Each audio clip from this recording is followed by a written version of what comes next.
Bill's New Frock and the Country Pancake by Anne Fine. Read by Tony Robinson. Bill's New Frock. Chapter 1. A Really Awful Start. When Bill Simpson woke up on Monday morning, he found he was a girl. He was still standing staring at himself in the mirror, quite baffled, when his mother swept in. "Why don't you wear this pretty pink dress?" she said. "I never wear dresses," Bill burst out. "I know," his mother said. "It's such a pity." And to his astonishment, before he could even begin to argue, she dropped the dress over his head and zipped up the back. "I'll leave you to do up the shell buttons," she said. "They're a bit fiddly and I'm late for work." And she swept out, leaving him staring in dismay at the mirror. In it, a girl with his curly red hair and wearing a pretty pink frock with fiddly shell buttons was staring back at him in equal dismay. "This can't be true," Bill Simpson said to himself. "This cannot be true." He stepped out of his bedroom just as his father was rushing past. He too was late in getting off to work. Mr. Simpson leant over and planted a kiss on Bill's cheek. "Bye, Puppet," he said, ruffling Bill's curls. "You look very sweet today. It's not often we see you in a frock, is it?" He ran down the stairs and out of the house so quickly he didn't see Bill scowl or hear what he muttered savagely under his breath. Bella the cat didn't seem to notice any difference. She purred and rubbed her soft, furry body around his ankles in exactly the same way as she always did. And Bill found himself spooning up his cornflakes as usual. It was as if he couldn't help it. He left the house at the usual time, too. He didn't seem to have any choice. Things, though odd, were just going on in their own way, as in a dream. Or it could be a nightmare, for hanging about on the corner was the gang of boys from the other school.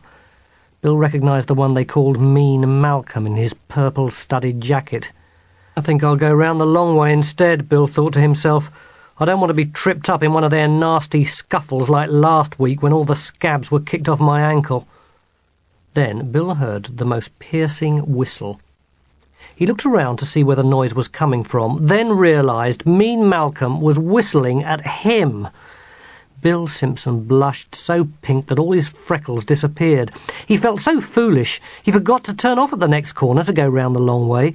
He ended up walking right past the gang. Mean Malcolm just sprawled against the railings, whistling at Bill as he went by wearing his pretty pink frock with shell buttons.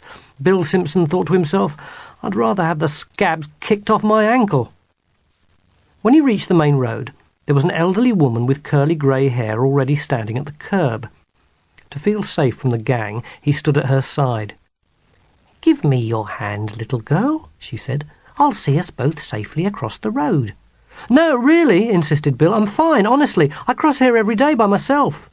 The woman simply wouldn't listen. She just reached down and grasped his wrist, hauling him after her across the road. On the far side, she looked down approvingly as she released him. "That's such a pretty frock," she said. "You mind you keep it nice and clean?" Rather than say something disagreeable, Bill ran off quickly. The headmaster was standing at the school gates, holding his watch in the palm of his hand, watching the last few stragglers arrive. "Get your skates on, Stephen Irwin," he yelled, "and move, Tom Warren." Another boy charged round the corner and cut in front of Bill. "Late, Andrew!" the headmaster called out fiercely. "Late, late, late!" Then it was Bill's turn to go past. "That's right," the headmaster called out encouragingly. "Hurry along, dear. We don't want to miss assembly, do we?" And he followed Bill up the path to the school. Assembly always took place in the main hall. After the hymn, everyone was told to sit on the floor as usual. Desperately, Bill tried to tuck the pretty pink dress in tightly around his bare legs. Mrs. Collins leant forward on her canvas chair. "Stop fidgeting with your frock, dear," she told him. "You're getting nasty, grubby fingerprints all round the hem." Bill glowered all through the rest of assembly. At the end, everybody stood up as usual. "Now, I need 4 strong volunteers to carry a table across to the nursery," announced the headmaster. "Who wants to go?" Practically everybody in the hall raised a hand. Everyone liked to trip over the playground. In the nursery, they had music and water and bright sloshy paints and tricycles and enormous Lego. And if you kept your head down and didn't talk too much or too loudly, it might be a good few minutes before anyone realised you were really from one of the other classrooms and shooed you back. So the hall was a mass of waving hands. The headmaster gazed around him. Then he picked 4 boys. On the way out of the hall, Bill Simpson heard Astrid complaining to Mrs. Collins. "It isn't fair. He always picks the boys to carry things." "Perhaps the table's quite heavy," soothed Mrs. Collins. "None of the tables in this school are heavy," said Astrid, "and I know for a fact that I'm stronger than at least 2 of the boys he picked." "It's true," Bill said. "Whenever we have a tug of war, everyone wants to have Astrid on their team." "Oh, well," said Mrs. Collins, "it doesn't matter. No need to make such a fuss over nothing. It's only a silly old table." And when Astrid and Bill took up arguing again, she told them the subject was closed, rather sharply. Back in the classroom, everyone settled down at their tables. "We'll do our writing first, shall we?" said Mrs. Collins, "and after that we'll reward ourselves with the story." While Mrs. Collins handed out the writing books and everyone scrabbled for pencils and rubbers, Bill looked round his table. He was the only one in a dress. Flora was wearing trousers and a blue blouse. Kirsty and Nick were both wearing jeans and a shirt. Philip was wearing corduroy slacks and a red jumper. And Delilah wore bright red satin bloomers under her fancy silk top. Yes, there was no doubt about it. Delilah looked snazzy enough to go dancing. But Bill was the only one in a frock. Oh, this was awful. What on earth had happened? Why didn't anybody seem to have noticed? What could he do? When would it end? Bill Simpson put his head in his hands and covered his eyes. "On with your work down there on table 5, warned Mrs. Collins promptly. She meant him. He knew it. So Bill picked up his pen and opened his books. He couldn't help it. He didn't seem to have any choice. Things were still going on in their own way, as in a dream. He wrote more than he usually did. He wrote it more neatly than usual, too. If you looked back through the last few pages of his work, you'd have seen he'd done a really good job for him. But you wouldn't have thought so, the way Mrs. Collins went on when she saw it. "Look at this," she scolded, stabbing her finger down on the page. "This isn't very neat, is it? Look at this dirty smudge, and the edge of your book looks as if it's been chewed." She turned to Philip to inspect his book next. It was far messier than Bill's. It was more smudgy and more chewed-looking. The writing was untidy and irregular. Some of the letters were so enormous they looked like giants herding the smaller letters haphazardly across the page. "Not bad at all, Philip," she said. "Keep up the good work." Bill could scarcely believe his ears. He was outraged. As soon as she'd moved off, he reached out for Philip's book, laid it beside his own on the table, and compared the two. "It isn't fair," he complained bitterly. "Your page is much worse than my page. She didn't say anything nice to me." Philip just shrugged and said, "Well, girls are neater." Bill felt so cross he had to sit on his hands to stop himself from thumping Philip. Up at her desk, Mrs. Collins was leafing through the class reader, Tales of Today and Yesterday. "Where are we?" she asked them. "Where did we finish last week? Did we get to the end of Polly the Pilot?" She turned the page. "Ah," she said, "here's a good old story you all know perfectly well, I'm sure. It's Rapunzel, and today it's Table 5's turn to take the main parts." Looking up, she eyed all 6 of them sitting there waiting. "You'll be the farmer," she said to Nick. "You be the farmer's wife," to Delilah. "Witch," she said to Flora. "Prince," she said to Philip. "Narrator," she said to Kirsty. Oh, no. "Oh, no." Bill held his breath as Mrs. Collins looked at him and said, "The lovely Rapunzel." Before Bill could protest, Delilah had started reading aloud. She and the farmer began with a furious argument about whether or not it was safe to steal a lettuce from the garden of the Wicked Witch next door to feed their precious daughter Rapunzel. Once they'd got going, Bill didn't like to interrupt them, so he just sat and flicked over the pages, looking for his first speech. It was a long wait. The lovely Rapunzel didn't seem to do very much. She just got stolen out of spite by the witch. and hidden away at the very top of a high stone tower which had no door. There she just sat quietly for about 15 years, being no trouble and growing her hair. She didn't try to escape, she didn't complain. She didn't even have any fights with the witch. So far as Bill Simpson could make out, she wasn't really worth rescuing. He wasn't at all sure why the prince bothered. He certainly wouldn't have made the effort himself. After 3 pages, there came a bit for Rapunzel. "Ooh," Bill read out aloud. "Ooh." No, it wasn't much of a part, or much of a life, come to that if you thought about it. Bill raised his hand. He couldn't help it. "Yes," Mrs. Collins said. "What's the problem?" She hated interruptions when they were reading. "I don't see why Rapunzel just had to sit and wait for the prince to come along and rescue her," explained Bill. "Why couldn't she plan her own escape? Why didn't she cut off all her lovely long hair herself and braid it into a rope and knot the rope to something and then slide down it? Why did she have to just sit there and waste 15 years waiting for a prince?" Mrs. Collins narrowed her eyes at Bill Simpson. "You're in a very funny mood today," she told him. "Are you sure that you're feeling yourself?" Was he feeling himself? In this frock? Bill stared around the room. Everyone's eyes were on him. They were all waiting to hear what he said. What could he say? Mercifully, before he was forced to answer, the bell rang for playtime.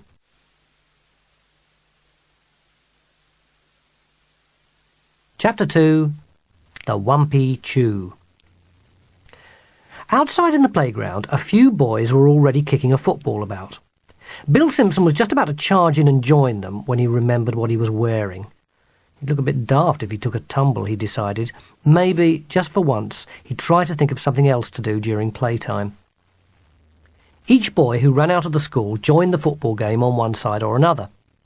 What did the girls do? He looked around. Some perched along the nursery wall, chatting to one another. Others stood in the cloakroom porch, sharing secrets and giggling. There were a few more huddled in each corner of the playground. Each time the football came their way, one of them would give it a hefty boot back into the game. There were 2 girls trying to mark out a hopscotch frame, but every time the footballers ran over the lines they were drawing, the chalk was so badly scuffed that you couldn't see the squares any longer. But it was rather chilly just standing about. The dress might be very pretty, but it was thin, and Bill's legs were bare. He decided to join the girls in the porch. At least they were out of the wind. As he came up to them, Layla was saying, "Martin bets no one dares kick a football straight through the cloakroom window." The girls all looked up at the cloakroom window. So did Bill. As usual, the caretaker had pushed up the lower half of the window as far as it would go. It made quite a large square hole. "Anyone could kick a football through there," scoffed Kirsty. "I could," said Astrid. "Easy," agreed Layla. "What do you get if you do it?" Bill asked them. "A wumpy chew." "A wumpy chew?" Bill Simpson was mystified. "Yes," Layla told him, "a wumpy chew." Bill glanced round the little group of girls. No one else looked in the least bit baffled. Presumably they all knew about wumpy chews, whatever they were. "I didn't know you could get wumpy chews round here," said Flora. "So they were rare, were they? Like giant pandas?" "I'd love a wumpy chew," said Sarah, "but I'm not allowed because I'm allergic." Definitely an animal, then. A furry one. Bill's next-door neighbour was allergic to furry animals, too. "What colour is it?" asked Astrid. "Is it a pink one?" If it was still pink, thought Bill, it was probably a baby and hadn't grown a lot of fur. "No," Linda told them. "I know exactly what colour it is because it's the very last one, and it's browny yellow." Perhaps Martin hadn't been feeding it properly. Perhaps that was the reason its nice pink skin and fur had gone all browny yellow. Obviously it needed to be rescued, and fast. He'd better take the bet. "I'll do it," he announced. "I'll kick the football through the cloakroom window and get the wumpy chew." Delilah gave him a bit of a look. "You'd better be careful of your dress," she warned. "That football is filthy." "I'll manage," said Bill Simpson. "I know what I'm doing."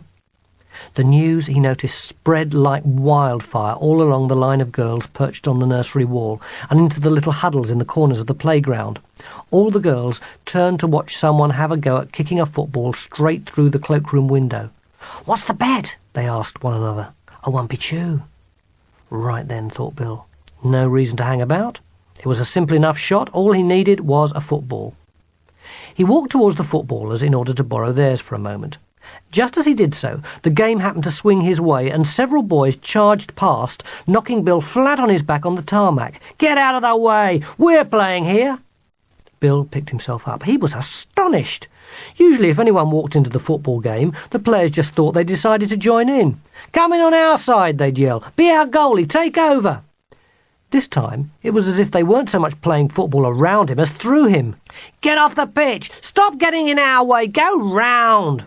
It was the Frock again. He knew it. "I want the ball!" yelled Bill to all the other players. "I just want to borrow it for a minute, for a bet." Games always stopped for bets. It was a rule. But they all acted as if they hadn't even heard him. "Out of our way! You're spoiling the game!" The ball happened to bounce Bill's way again, so he leapt up and caught it in his hands. "I need it," he explained, "just for a moment." The footballers gathered in a circle round him. They didn't look at all pleased at this interruption of the game. In fact, they looked rather menacing, all standing there with narrowed eyes, scowling. If this was the sort of reception the girls had come to expect, no wonder they didn't stray far from the railings. No wonder they didn't ask to play. "Give the ball back." Rowan was really glowering now. "Yes," Martin agreed. "Why can't you stay in your own bit of the playground?" Mystified, Bill asked Martin, "What bit?" "The girls' bit, of course." Bill looked around. Girls were still perched along the nursery wall. Girls were still huddled in the porch. Girls still stood in tight little groups in each corner. No girl was more than a few feet into the playground itself. Even the pair who'd been trying to mark out the hopscotch game had given up and gone away. "Where's that, then?" asked Bill. "Where's the girls' bit? Where are the girls supposed to play?" "I don't know," Martin answered irritably. "Anywhere. Just somewhere we're not already playing football." "But you're playing football all over every single inch of the playground." Martin glanced up at the clock on the church tower next door to the school. There were only 2 minutes left before the bell rang, and his team was down by one tiny goal. He spread his hands in desperation. "Please give the ball back," he pleaded. "What's it worth?"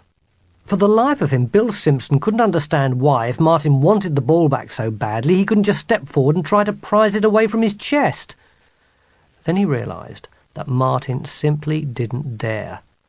The two of them might end up in a bit of a shoving match, and then a real fight, and no one fights a girl in a pretty pink frock with fiddly shell buttons. So he said cunningly, "I'll tell you what it's worth. It's worth your very last Wumpy Chew." To his astonishment, Martin looked delighted. "Done," he said at once, and began digging deep in his trouser pocket. He handed a tiny wrappered rectangle over to Bill. "There you are," he said. "Here it is. Now give me the football and get off the pitch." Bill Simpson looked down. "What's this?" he asked. "It's what you wanted," Martin said. "My very last 1p chew." In silence, Bill Simpson handed over the football. Where he'd been clutching it tightly against his chest, there was now an enormous brown smudge. In silence, Bill Simpson turned and walked away. If all the girls hadn't been standing around the edges of the playground watching him, he would have cried.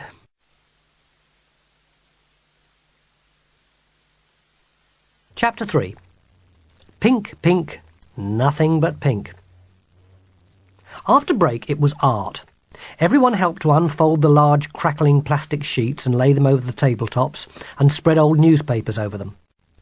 Then Mrs. Collins sent Layla into the dark cupboard at the back of the classroom to see what was left in the art supplies box. "Are there any coloured chalks left?" "No, they're all gone."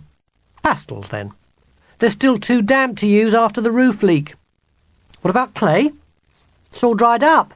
"There must be crayons. Every class has crayons." "The infants came and borrowed ours last week and haven't brought them back yet." "Right then, it'll just have to be paint as usual." So Layla dragged the heavy cardboard box full of paint tubs out of the cupboard, and everyone crowded round to choose their colours. "Here's a pink." "What's that?" "Pink." "More pink." "Pink." "Oh, I've found some blue." "No, I haven't. It's empty." "I thought I'd found some green, but it's dried up." "There's no white. There's never any white. We haven't had white for years and years." "There's some pink here. And this one's, Pink! Pink! Pink! Nothing but pink! Everyone stood up disappointed. Kirsty voiced everyone's disgust. What can you do with pink? She demanded. You can't paint pink dogs or pink space vehicles or pink trees or pink battlefields, can you? If you can only find one colour, it's difficult enough, but if you've only got pink, it's practically impossible. What is there in the world that's all pink? Yes, what's all pink? Everyone gazed around the room, looking for something that was all pink so they could paint it. Some of them stared at the pictures and posters pinned on the classroom walls. Others gazed out of the window, across the playground to the street and the shops. One or two of them glanced at one another, and Kirsty looked at Bill. No, Bill said. No, no, no, not me, absolutely not, you can't. Now everyone turned to look at Bill. No, Bill insisted, I am not all pink. Now even Mrs. Collins was looking at Bill. Pink frock, she admitted slowly, and fiery hair, rich rosy freckles and a nice deep blush. Yes, you'll do beautifully, dear. You're all pink. I am not pink. But he was getting pinker by the minute, and by the time everyone had wandered back to their seats clutching their little plastic tubs of paint, you wouldn't have needed any other colour to do a really fine portrait of him. Perfect, said Mrs. Collins, and taking Bill Simpson firmly by the hand, she tried to lead him over towards a chair in the middle of the room where everyone would be able to see him clearly while they were painting him. Bill tried to pull back. Mrs. Collins turned in astonishment at his unwillingness and let go of his hand quite suddenly. Bill staggered back, straight into Nicky, who had just prized the top of his paint tub. A huge glob of pink paint flew up in the air and landed on Bill Simpson's frock. As everyone watched, it gathered itself, all fat and heavy at the bottom, then slowly it slithered down between the folds of material, leaving a thick pink slug trail.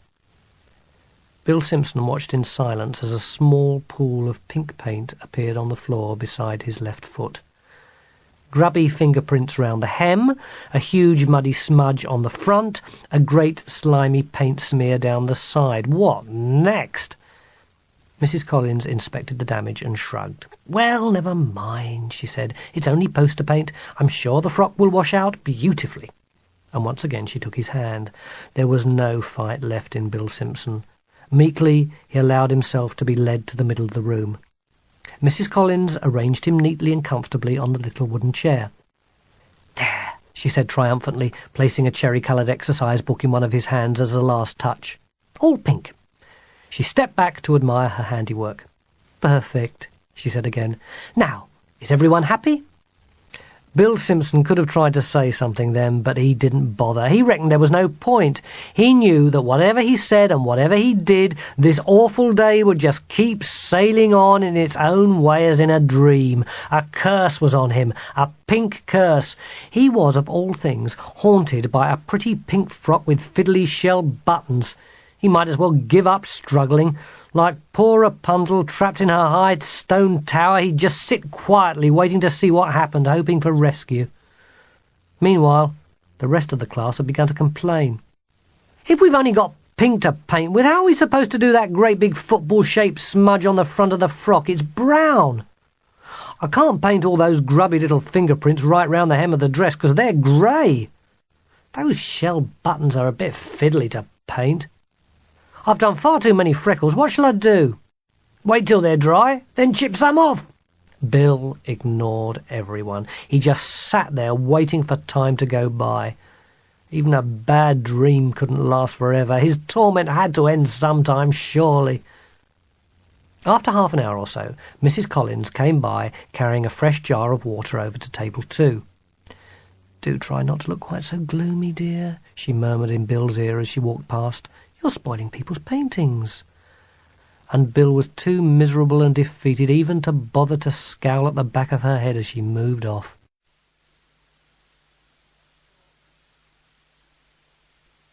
Chapter 4. No Pockets. Perhaps Mrs. Collins noticed how fed up he looked. Perhaps she was grateful to him for sitting so still for so long and being so pink. Or maybe it was just Bill's eye she happened to catch first, but whatever the reason, it was Bill Simpson she chose to take her spare key back to the office. "That's helpful of you," she said, pressing the key into his hand. "Just give it to Mrs. Banderena. She's expecting it, and hurry back."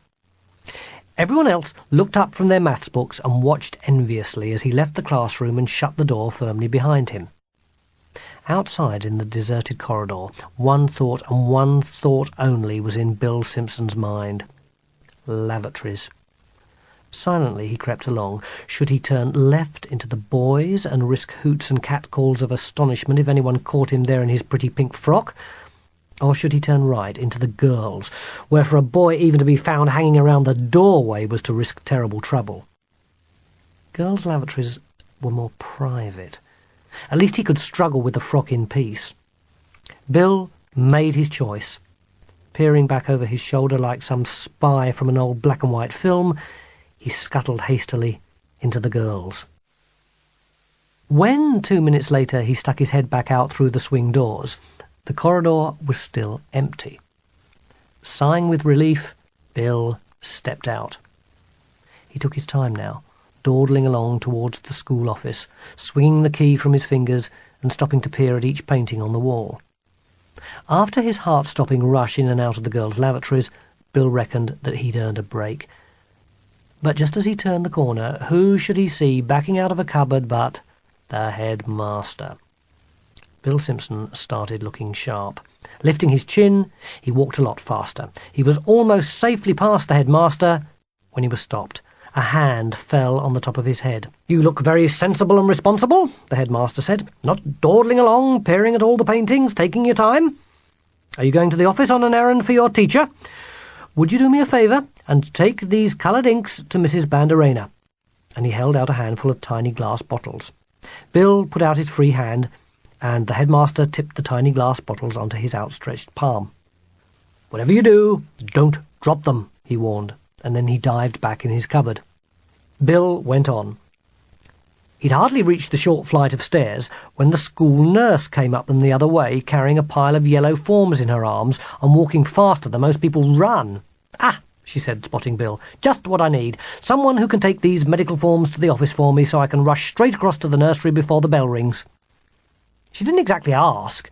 She didn't exactly wait to see if Bill minded. She just thrust the stack of yellow medical forms into his arms and hurried off. "And they're in perfect alphabetical order," she called back over her shoulder. "So whatever you do, don't drop them." Problem, thought Bill. One false move and everything would fall to the floor. Spare key, little glass ink bottles, medical forms in perfect alphabetical order, the lot. The key and the coloured inks would just have to go in his pockets.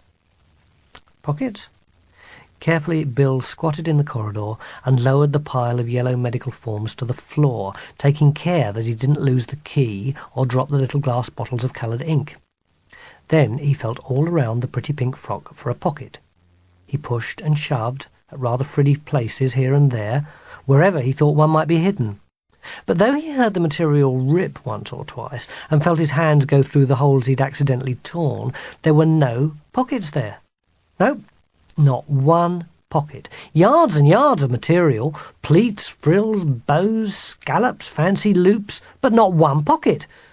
Whoever designed the dress had gone to all the trouble of matching the imitation lace round the hem with the imitation lace round the collar and fitting a zip in so neatly that it was practically invisible and putting comfortable elastic around the little puffy sleeves. But they just hadn't bothered to put in a pocket. Bill was amazed. How was a person in a frock like this supposed to survive? How were they expected to get along without any pockets? It can't have been the only dress of its kind that was made. Other people must wear them. Where did they put their money, for heaven's sake? Did they keep it all damp and hot and sticky in the palms of their hands all day? Where did they put the sweets their friends gave them if they wanted to save them for later? What did they do if someone returned their pencil sharpener to them outside in break? How can you live without pockets? How can you? How can you? Bill put his head in his hands and groaned. Then he tried to pull himself together. This couldn't last forever. This couldn't go on. No boy could turn into a girl and stay that way without anyone, even his mother and teacher and school friends, noticing any real difference. It must be a bad dream. It felt like a nightmare. He'd just keep calm and steady and wait till the horror of it all was over. He'd just get on with the job in hand. And the job in hand was to get all these things safely to the school office. Bill gathered up the yellow medical forms. On top of them he put the coloured inks right in the middle so they wouldn't roll over the edge and smash on the floor. He wedged the key between the inks so it wouldn't slide off the side. Then, very carefully, he started down the corridor again towards the office. Before he'd gone a dozen steps, he heard a rapping on the nearest window. He turned to look. It was the caretaker. The caretaker leant through the window. "Off to the office, are you?" he asked. "Do us a favour. Take these tennis balls with you. Ask Mrs. Banderena to lock them away." And before Bill could argue, the caretaker tipped 7 tennis balls onto the carefully stacked pile in Bill's arms. Bill stood for a moment, steadying his load. He let the medical forms dip a bit in the middle to make a sort of hollow to keep the balls together and stop them rolling off over every side. Then, even more carefully than before, step by tiny, gentle step, he made for the office again. When he was only a few yards away, he saw Mrs. Banderena lift her head from her typing and glance through the open doorway and notice him shuffling, barely an inch at a time, towards her. Each step seemed to take forever. Everything in his pile seemed to be wobbling dangerously. Everything in his pile seemed to be sliding closer to the edge. "My," Mrs. Banderena said, watching his snail's slow progress. "Aren't you the careful one, taking such care not to spill coloured ink on your sweet little frock?" It wasn't Bill's fault. It was because she said "sweet little frock." A shudder of pure fury rose through his body and made his hands shake. He didn't know the yellow forms were going to slip from his grasp and slither out of alphabetical order across the floor. He didn't know the little glass bottles would fall and smash. He didn't know the 7 tennis balls would bounce up and down in the bright-coloured pools of spilt ink. He didn't know the spare key would end up submerged in a puddle of purple.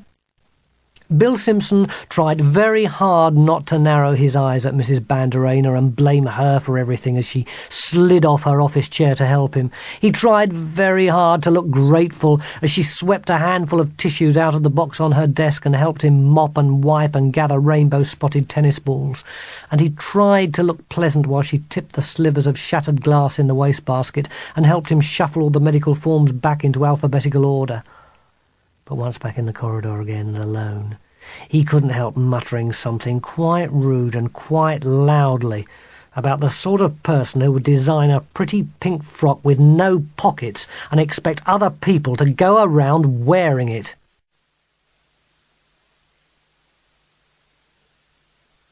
Chapter 5. The Big Fight. It rained all through the lunch hour. The sky went grey, the windows misted over, and from overhead came the steady gunfire sound of huge raindrops pinging smartly on the skylight. And Mrs. Collins slipped into one of her dark, wet break moods. Everyone knew the signs, the eyebrows knitting together over her nose, the lines across her forehead deepening to furrows, her lips thinning into tightened purse strings. Everyone knew it was not the time to cause trouble.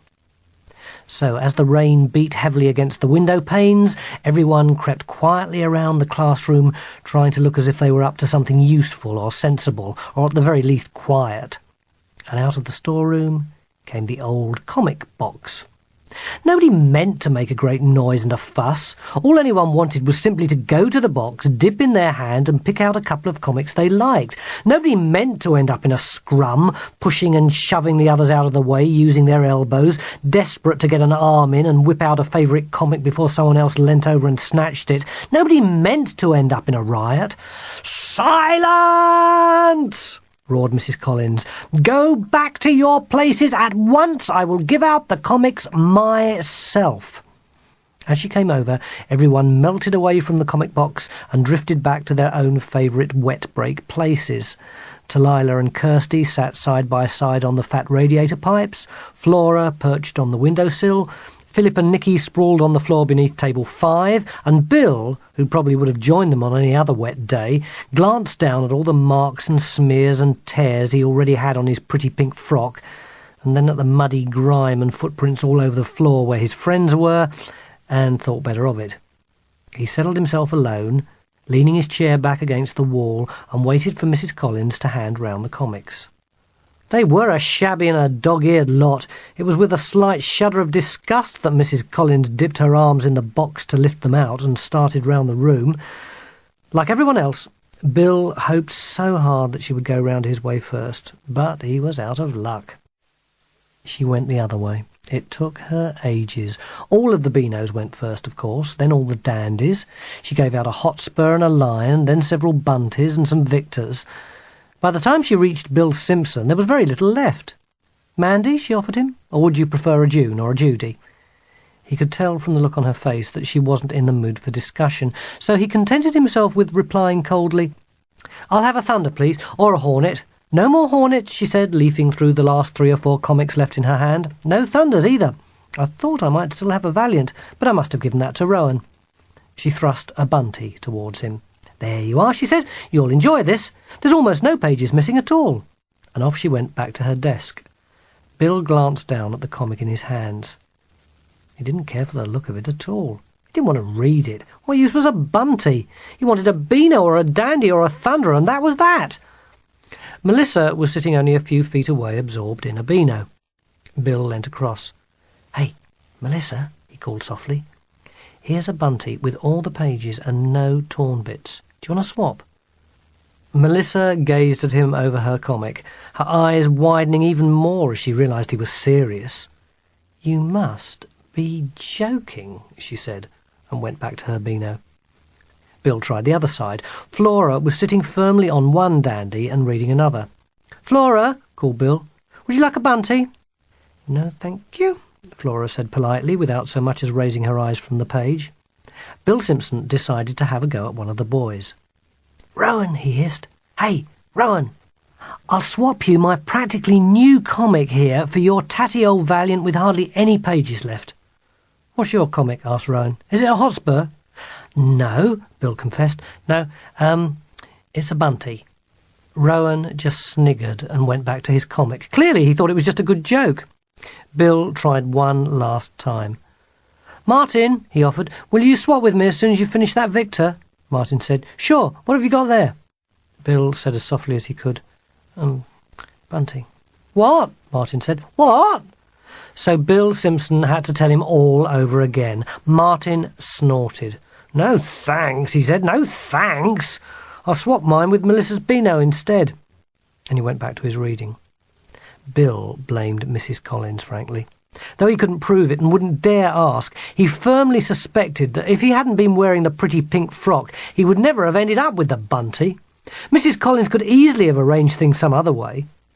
She might have ordered Flora to give him the dandy she was sitting on to keep him going, or she might have suggested to Rowan that Bill and he sit close together to read the Valiant at the same time. He couldn't prove it.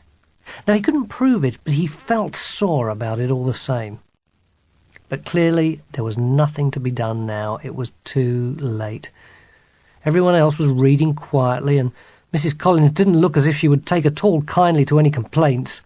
He could either waste the whole lunch break trying completely in vain to find someone who would trade their comic for his Bunty, or he could give up and just read the Bunty.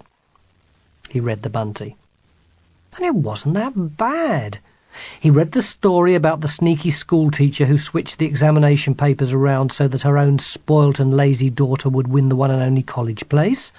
He read the story about the brave orphan gypsy girl who led her lame pony carefully at night through a dangerous war zone. He was still quite absorbed in the very funny tale of 3 girls who had somehow found themselves responsible for an enormous hippopotamus with an even more enormous appetite, when a shadow fell over the page. Flora was holding out a dandy. "Swap." "In a minute, let me finish this." "Now or never," said Flora. "All right then," said Bill. A little regretfully, he wouldn't have minded finding out what the hippo ate next, Bill handed over his Bunty and took the dandy. No sooner had he turned the first page than yet another shadow fell on him, and Rowan was standing at his side. "Here, you take this, and I'll have that one." In his hand, Rowan held a copy of June. "No thanks," said Bill, and he went back to his reading. "Come on," said Rowan. "Don't be mean. Swap comics with me. I don't want this one." I don't want it either. You haven't read it. I am reading this. And Bill shook his dandy in Rowan's face. That was his first big mistake. His second big mistake was not moving fast enough when Rowan reached out and tried to snatch it. Rowan's grip tightened over the top of the comic. Let go of my dandy. Don't be so mean. Mean? Why should I give you my dandy and take your rotten June? Because you might like it, said Rowan, and I definitely won't. The penny dropped. It was the Frock again. Bill couldn't believe it. Hadn't the morning been agonising enough? Now was even his lunch break going to be ruined because he just happened to be wearing this stupid, silly curse of a dress? If this was the sort of thing that kept happening to you if you came to school in a frilly pink frock, no wonder all the girls wore jeans. Bill Simpson had had quite enough. Let go of my comic, he warned Rowan in a soft and dangerous voice. Let go of it, or I shall mash you. In answer to this threat, Rowan tugged harder. The dandy began to tear. Let go, repeated Bill Simpson. Rowan pulled harder. Bill Simpson hit him. He clenched his fist and punched Rowan on the shoulder as hard as he could. Rowan yelped in pain and dropped his half of the comic. Though his heart was thumping so fiercely his eyes couldn't settle on the pictures, let alone read the print, Bill Simpson pretended he had calmly gone back to his dandy. Until Rowan kicked out at him. In fact, his foot didn't touch Bill at all. It tangled instead in the folds of the pretty pink dress, but it did leave a great black criss-cross footprint on the flimsy material, and it was a kick, and Bill was furious. He leapt to his feet and started hitting Rowan as hard as he could. Rowan put up his own fists to defend himself, and within seconds they were having a fight. The noise was tremendous. Everyone in the classroom started up at once. Some asking who had started the fight, some egging on one side or another, some telling both of them to stop. Then, as the blows rained down on either side, everyone around fell silent, for this was the first really big fight ever seen in the classroom itself, and it was shocking. No one was ever surprised to see the odd, sly kick on someone's ankle. Everyone had noticed the occasional deliberate tripping up or hard nudge, but nothing like this. Not a real big fight. Never!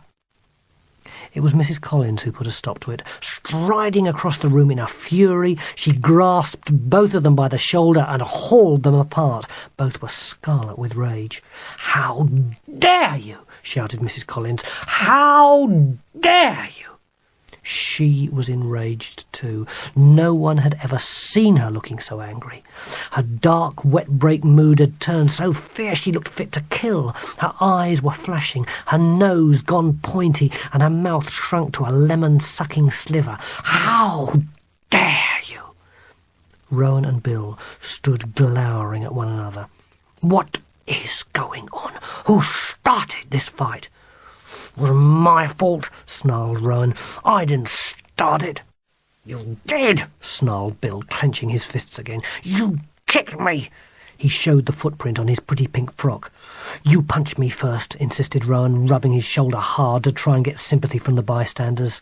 But Mrs. Collins, for one, wasn't impressed. She didn't even appear to have heard what he said. She was busy leaning over to look at the footprint on Bill Simpson's frock. "This is shocking, Rowan," she said. "Shocking. To leave a footprint as clear as this on the frock, you must have lashed out really hard with your foot." "I was punched first." But Rowan's wailing did him no good. A look of scorn came over Mrs. Collins' face.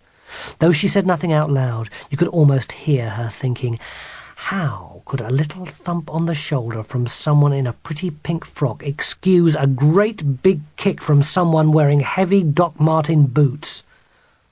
So, thought Bill Simpson quietly to himself, there can be one advantage to wearing a frock.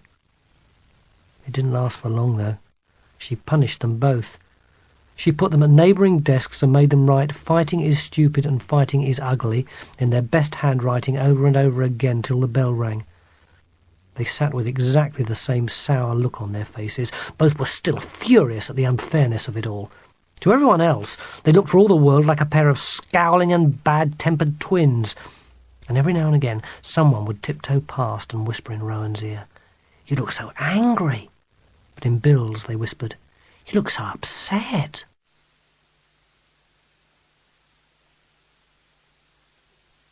Chapter 6. Letting Paul Win. As soon as the bell rang for the end of the lunch break, the sun began to shine again. It sailed out from silvery edges of cloud and blazed over the playground. The puddles on the tarmac steamed gently and then disappeared. The damp stains on the nursery wall dried. Sunlight reflected brightly off the rooftops. Mrs. Collins stared out of the window, shaking her head in quiet disbelief. Then she turned to the class. "Pack up your work," she said. "I don't care if lunch break is over. We're going outside before it starts raining all over again." The class was astonished. It wasn't often Mrs. Collins ignored the timetable on the back of the door.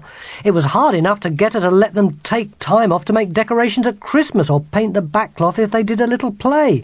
Now here she was, offering an hour or so in the sunshine without being asked. Nobody argued. They slid their books into neat piles and put their pens and pencils and rubbers away. "Races," said Mrs. Collins. "We'll have a few races. We haven't had races for such a long time." They spilled down the steps out into the playground, and Mrs. Collins led them quietly round to the back of the nursery, where there was grass. Races were pleasanter on grass, and this patch wasn't even overlooked by classes still imprisoned in front of their workbooks. Out here, they could have a really good time. The races came in every size and description, one after another, as fast as Mrs. Collins could think them up. The light-haired raced against the dark-haired, the straight-haired raced against the curly-haired. "Those in frocks against those in trousers," roared Mrs. Collins. She looked round. Only Bill had a frock on. "Forget it," called Mrs. Collins. "That race is cancelled. Think of something else." Someone did. Those wearing red raced against those wearing no red at all. Those who liked cats better than dogs raced against those who preferred dogs to cats. The first 5 in the class, in alphabetical order, raced against the next 5, and so on and so on. The first few times he ran, Bill slowed himself up, trying to keep down the flapping sides of his dress. Then he stopped bothering. If he were in shorts he wouldn't mind, he decided, so why risk losing a good race just because he was haunted by a silly pink frock? He might be right back to normal tomorrow, but you could just bet there wouldn't be races again. Soon everyone, not just Bill, felt much better. Their bodies unstiffened, their heads felt clearer, their spirits rose. Even Paul, who had a serious illness when he was a baby and could hardly run, scampered about, enjoying coming in last in the races. Mrs. Collins had cheered up enormously too. "Those who have real tin dustbins against those whose families put rubbish out in large plastic bags." Everyone has rubbish, so everyone stood in line. "There's far too many again," said Mrs. Collins. "We shall have to have heats." As usual, she divided them in 5s with one left over. This time it was Paul, so she sent him off in a heat of his own. He pranced along in his curious loping fashion and threw himself merrily over the finishing line. "I'm in the finals now. I won my heat." Mrs. Collins pushed the hair back from her face. She was hot. "Small break before this final," she called. "All of you stay here quietly while I slip inside for a moment. Whispering only." And she hurried off to fetch a quick drink. Bill tucked the pink frock in tightly around his legs and lay back. The grass felt tickly under his arms and his neck. Above, the fat clouds sailed over an enormous sky. The cool breeze fanned his face. He felt perfectly happy. He heard Astrid whispering in his ear. "You're in this final, aren't you? You won your heat, so did I. So did Delilah and Kirsty. And Paul," Bill reminded Astrid. "He won his heat too." He narrowed his eyes against the sunlight to make them water and form rainbows between his eyelashes. "Kirsty'll win," said Astrid. "She's the best runner in the whole class, and I only won my heat because Nicky tripped." "Races aren't nearly so much fun," said Delilah, "when you know exactly who's going to win." "Must be much worse," whispered Kirsty, "if you're someone like Paul and know you're going to lose." "Paul can't have won a race in his whole life." Bill blinked the rainbows away. Now he was seeing shapes in clouds. A pig, a jug, a serpent with 3 heads, a wigwam. Beside him, the girls were in one of their huddles, still whispering away. What if Paul did win, though? He'd be so thrilled. Wouldn't his mum be pleased? She's so nice. She sees me over Black Heath Road every morning. She'd think we fixed it so her Paul won, though, and so would Paul. Not if we were clever. Not if we thought it out first and made it look good. Bill barely listened. He was distracted by the clouds still. He watched his three-headed serpent float over the wide sky overhead and turn slowly, slowly into a giant wheelbarrow. The whispering at his side went on and on. Then, "Right," Kirsty said, "that's settled." She turned to Bill. "Now, don't forget," she whispered sternly. "Just as you're reaching the line, you get a really bad attack of stitch. You can't go on. You let Paul go past you. You let Paul win. Is that understood?" Bill took a last look at his cloud wheelbarrow.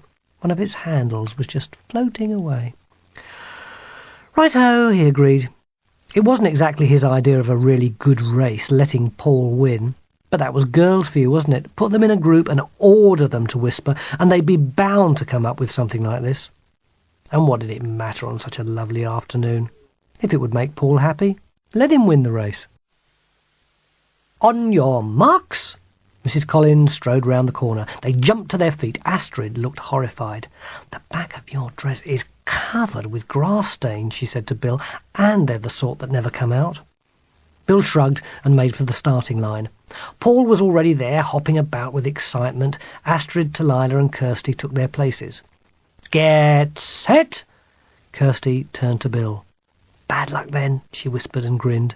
Bill winked back. "Go!" Talila, Kirsty and Bill set off running. Paul shot away from the line in one of his extraordinary leaps, and as soon as he was a few feet ahead of Astrid, she fell tidily sideways and rolled on the ground, clutching her foot. "Oh, my ankle," she groaned, but softly so that Paul wouldn't overhear her, and turned back to help. "My ankle's gone all wobbly. I can't run at all." Then, cheerfully, she picked herself up and, limping heavily on the wrong foot, returned to the others waiting around the line. "Bad luck. Never mind, Astrid." Up at the front of the race, Kirsty and Talila seemed to be battling it out for first place. Now Kirsty had the edge, now Talila, then Kirsty was in front again. But just as she might have pulled ahead of Talila, the two girls' bodies seemed to become entangled. Ankles wrapped round ankles, legs wrapped round legs. Together they fell, rolling over and over on the grass, giggling loudly. As Bill ran by, they managed somehow to roll in his way and bring him to a standstill. Twice he tried to get round them, but they rolled the way he was going. Paul was catching up behind, so finally Bill just jumped over their wildly flailing arms and legs. As he did so, he saw Kirsty wink. Of course he'd almost forgotten, let Paul win. And now there were only himself and Paul left in the race.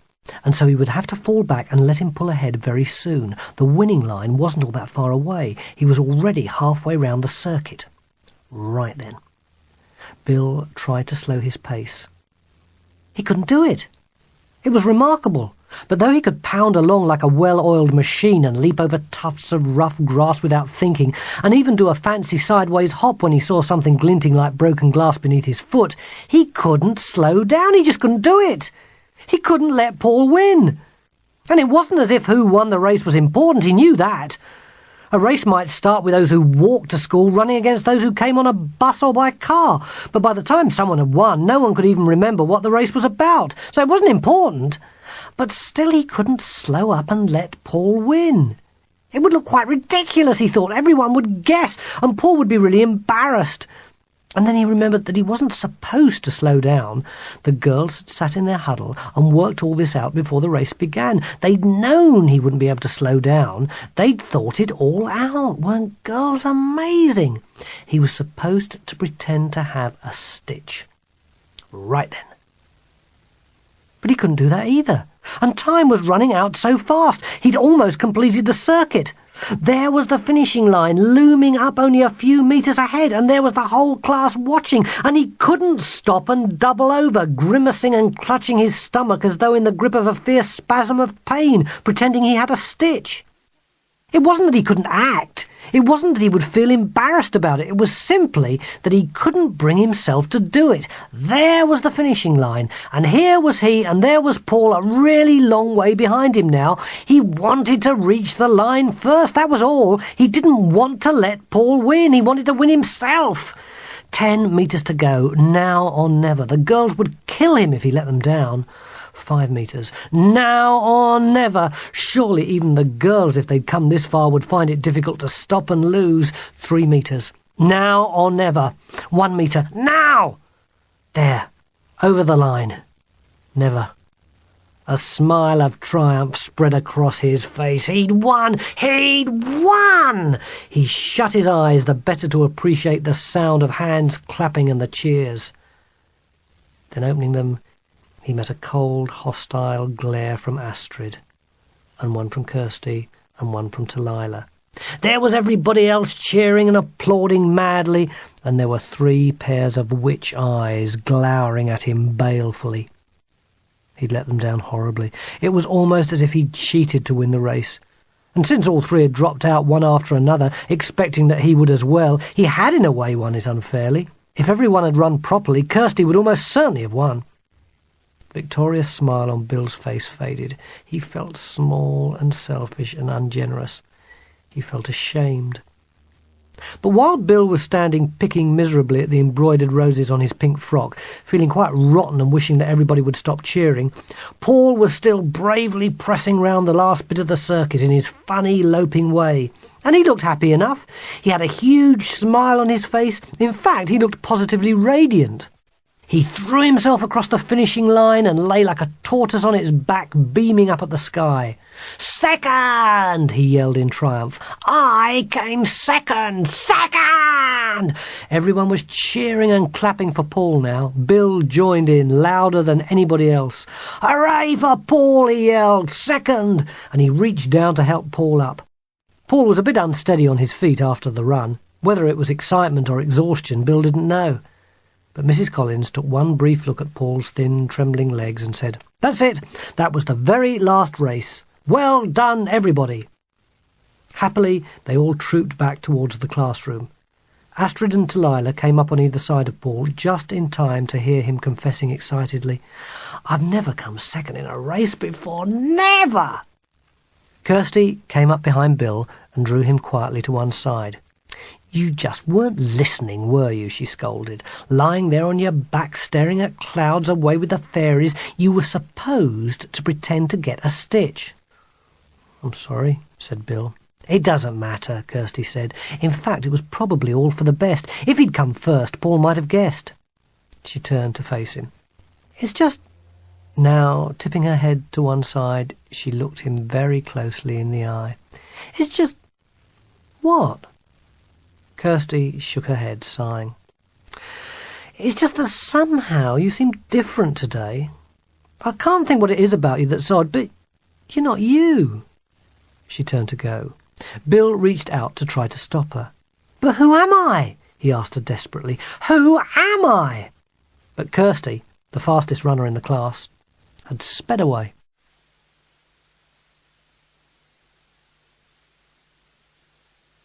Chapter 7. Happy Ending. Maybe the day had been more tiring than he realised. Maybe the school work was harder than usual. Bill wasn't sure.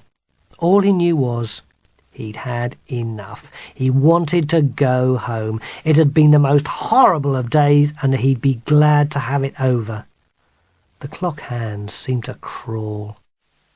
Each time he looked up, they'd scarcely moved. The afternoon seemed endless. Endless! And then at last the bell rang. And after the usual shouting and clattering and slamming of desk lids, everyone made for the door. As Bill went past her, Mrs. Collins stretched out a hand to hold him back for just a moment. "You're still not looking quite right to me," she said. "I can't work out what it is, but let's hope that you're your old self tomorrow." "Yes," Bill agreed with her fervently. "Let's hope." He had his doubts, though. And it was a dispirited Bill Simpson who trailed down the school drive, dragging his feet. At the school gates, Paul was jumping up and down beside his baby sister's pushchair, excitedly telling his mother about the race. They smiled and waved, but Bill pretended not to see. He was, it has to be admitted, in the worst mood. He felt angry and bitter and resentful, and he was so sick of the silly pink frock that he would have liked the ground to open and swallow him. But no such luck. In fact, worse was to come, it seemed, for there at the corner, nesting on one of the dustbins, was Mean Malcolm waiting for his gang. Mean Malcolm saw him coming and whistled. Bill looked aside. He knew it. The frock was a rumpled mess with grubby fingerprints all round the hem, a huge brown football-shaped smudge on the front, paint smears down the folds, rips in each side where he'd hunted in vain for pockets, a great criss-cross footprint where Rowan kicked him, and grass stains down the back, the sort of grass stains that never come out. The frock was a disaster. And that is probably why, when Mean Malcolm whistled at Bill Simpson again, he took it so very badly. He stopped and glowered at Mean Malcolm. Whistling at me? Mean Malcolm looked astonished to find this pink apparition glaring at him with such menace. He shifted uneasily on the lid of his dustbin. "Because," continued Bill savagely, "I am not a dog. I am—" He hesitated for a moment, not knowing quite how to finish. Then he yelled triumphantly, "I am a person!" And charging at Mean Malcolm with all the pent-up fury of the most horrible and frustrating day in his life, he flung him backwards off the dustbin lid into a pile of spilled rubbish. "There!" he yelled. "That'll teach you. Whistle at dogs in future, not at people!"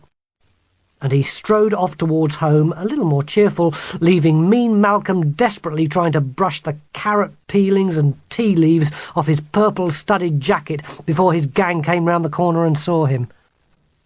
When Bill Simpson walked in the front door of his house, his mother was just coming in through the back door. They met in the hall. Mrs. Simpson stopped in her tracks. She stared at Bill in absolute horror. "Look at you," she declared. "Look at you! What a mess! Fingerprints, smudges, paint smears, rips, footprints." "Turn around." Obediently, Bill spun round. He heard his mother gasp. "Grass stains!" she shrieked. "The kind that never come out!" Bill shrugged. It wasn't his fault after all. He never asked to wear the silly frock. Bill's mother sighed. "Oh, you'd better take it off at once," she said, unzipping the back and starting to undo the fiddly shell buttons. "This is the last time I ever send you to school in a frock." She peeled the offending dress up over his head and gave him a little push towards the stairs. Bill needed no prompting. He ran up to his bedroom and pulled on a pair of jeans and a shirt. Then he took the tiniest sideways peep in his mirror, and then another slightly longer peep, and then a good long stare. He was a boy. Some people might have said that he could have done with a bit of a haircut, but he was definitely a boy. Never in his whole life had Bill felt such relief. Bella the cat came up and rubbed her soft furry body round his ankles in the usual way. She didn't seem to notice any difference. Bill picked her up and buried his face in her fur. "It's all right," he whispered to her delightedly. "It's over, it's over. It doesn't matter if it was a dream or not, whatever it was. It's all over." She purred contentedly in his arms. He held her tight. "And Mum says," he repeated firmly to himself and Bella, "this is the last time I ever go to school in a frock." And it was. The Country Pancake, Chapter 1, in which we're introduced to Lancelot, Miss Mirabelle, and Flossie the cow. Lance sat on the wooden fence that ran round the meadow, watching the cows and worrying as usual about his teacher, Miss Mirabelle. 2 feet away, Flossie, his favourite, burped gently, flicked her long raggedy tail, and watched him anxiously. "It's no good, Flossie," said Lance. "Things aren't getting better, they are getting worse." Flossie shook her big heavy head and looked, if possible, even more anxious than before. "If she's not careful," Lance warned, "she's going to lose her job. She'll get the sack. Why, she spent almost half an hour this morning just staring out of the window, sucking her pencil. There was practically a riot at the back of the classroom." Flossie turned round and ambled off towards the ragged bit of fence that was so good for back-scratching. Left to himself, Lance sighed and stared up at the vast bowl of sky. "She ought to try to do better," he told the clouds above him. "She's always writing it on other people's reports. She ought to try it herself. She should pull her socks up. She should get a grip. We can't go on like this. It's beyond a joke." Behind him, another cow burped, rather more rudely than Flossie. "All right for you," Lance scowled. "You never had to go to school. You don't know what it can be like." Lance remembered only too well what school was like before Miss Mirabelle came. First there was Mr. Rushman. Terrifying.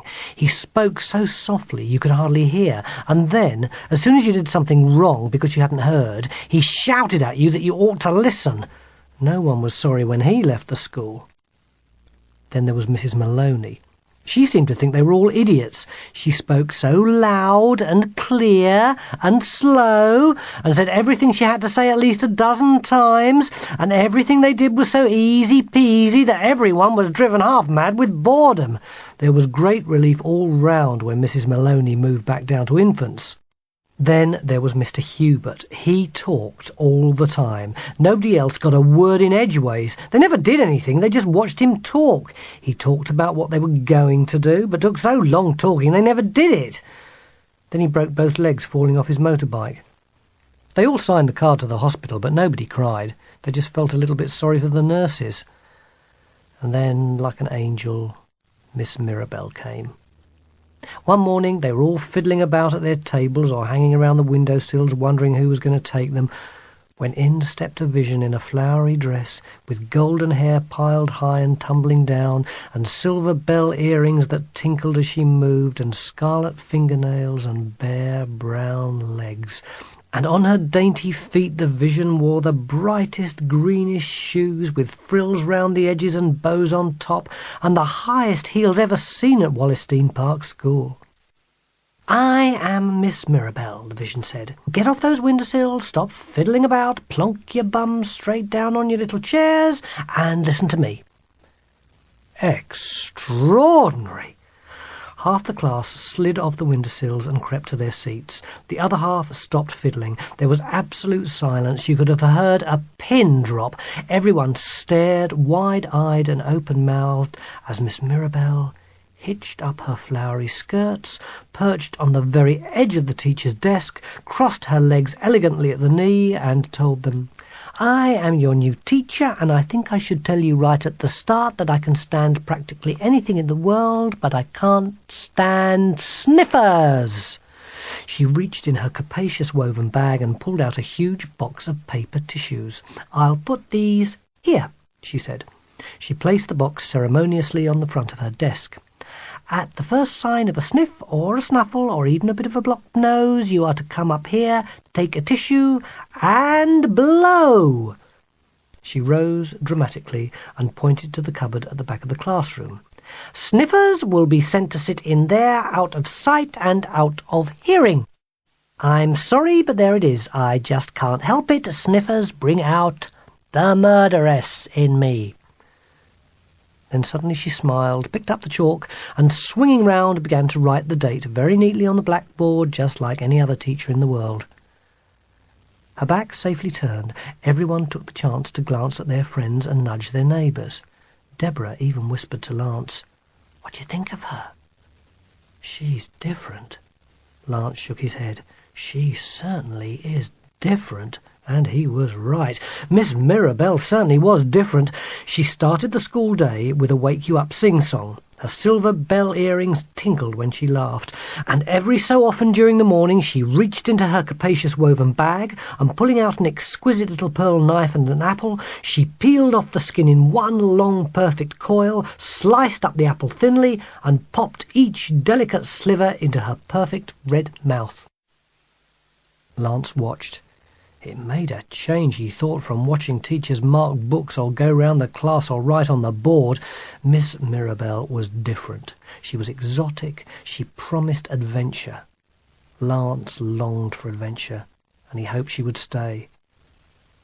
But would she be able to stay different? Lance wasn't sure. He'd seen the headmistress take Miss Mirabelle aside after lunch, pointing first at Miss Mirabelle's high heels, then at the wooden floor in the hall.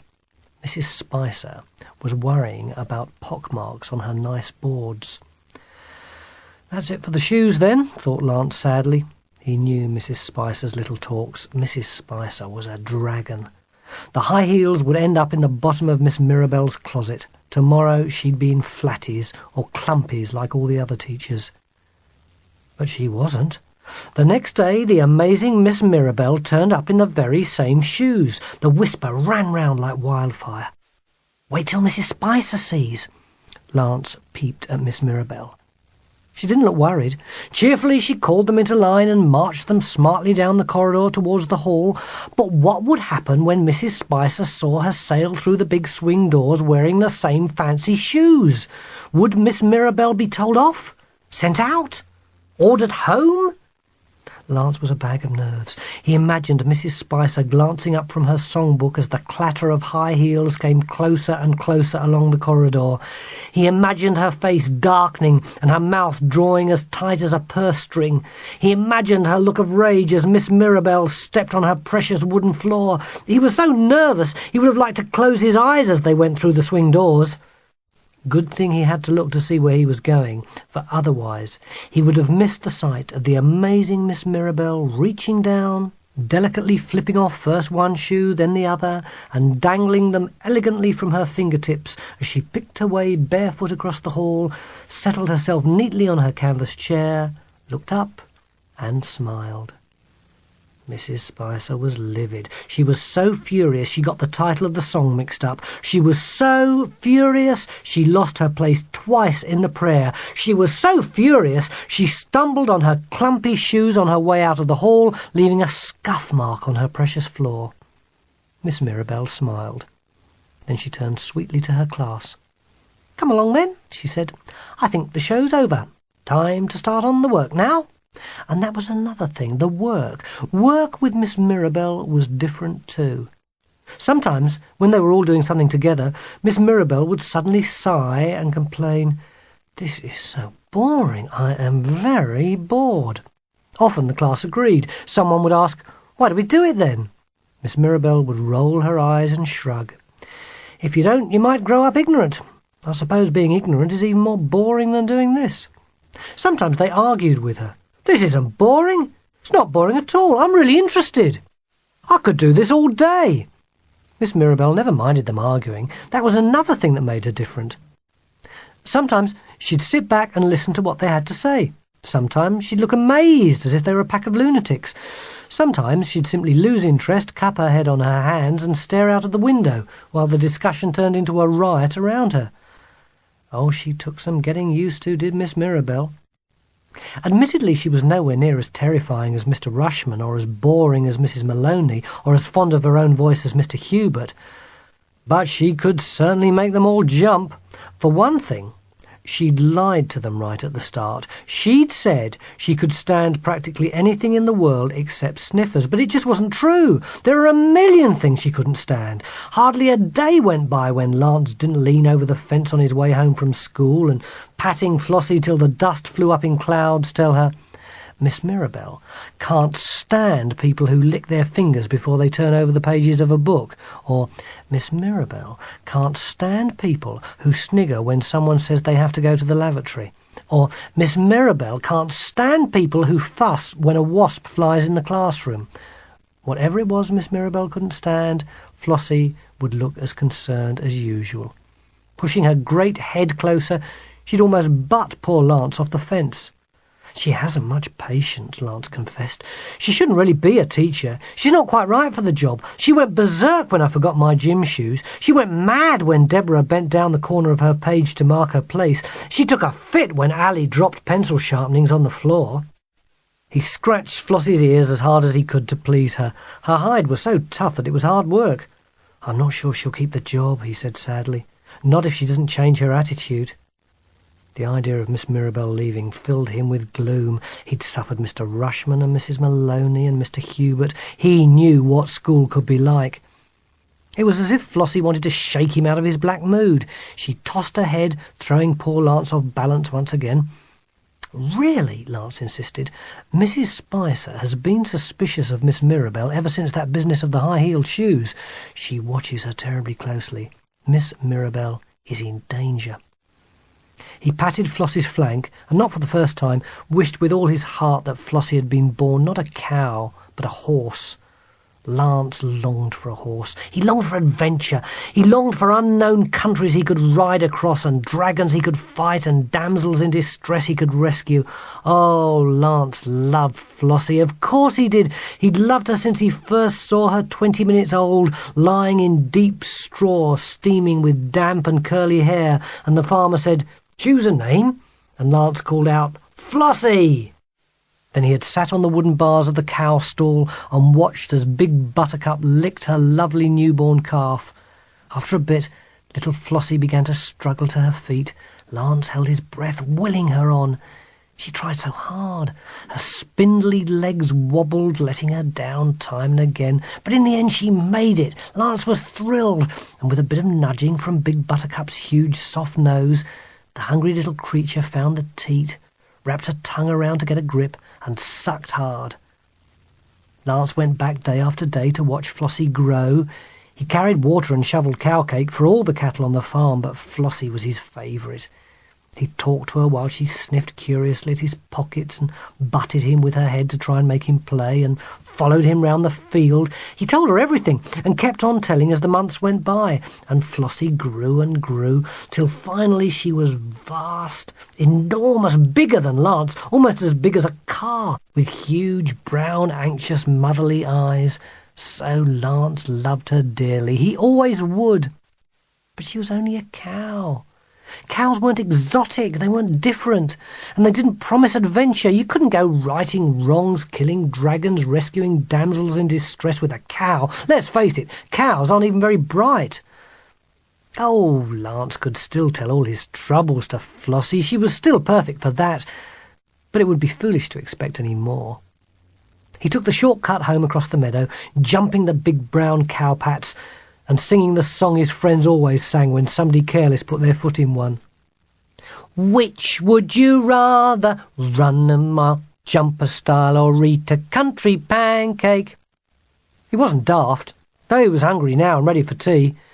He'd run the mile or jump the stile.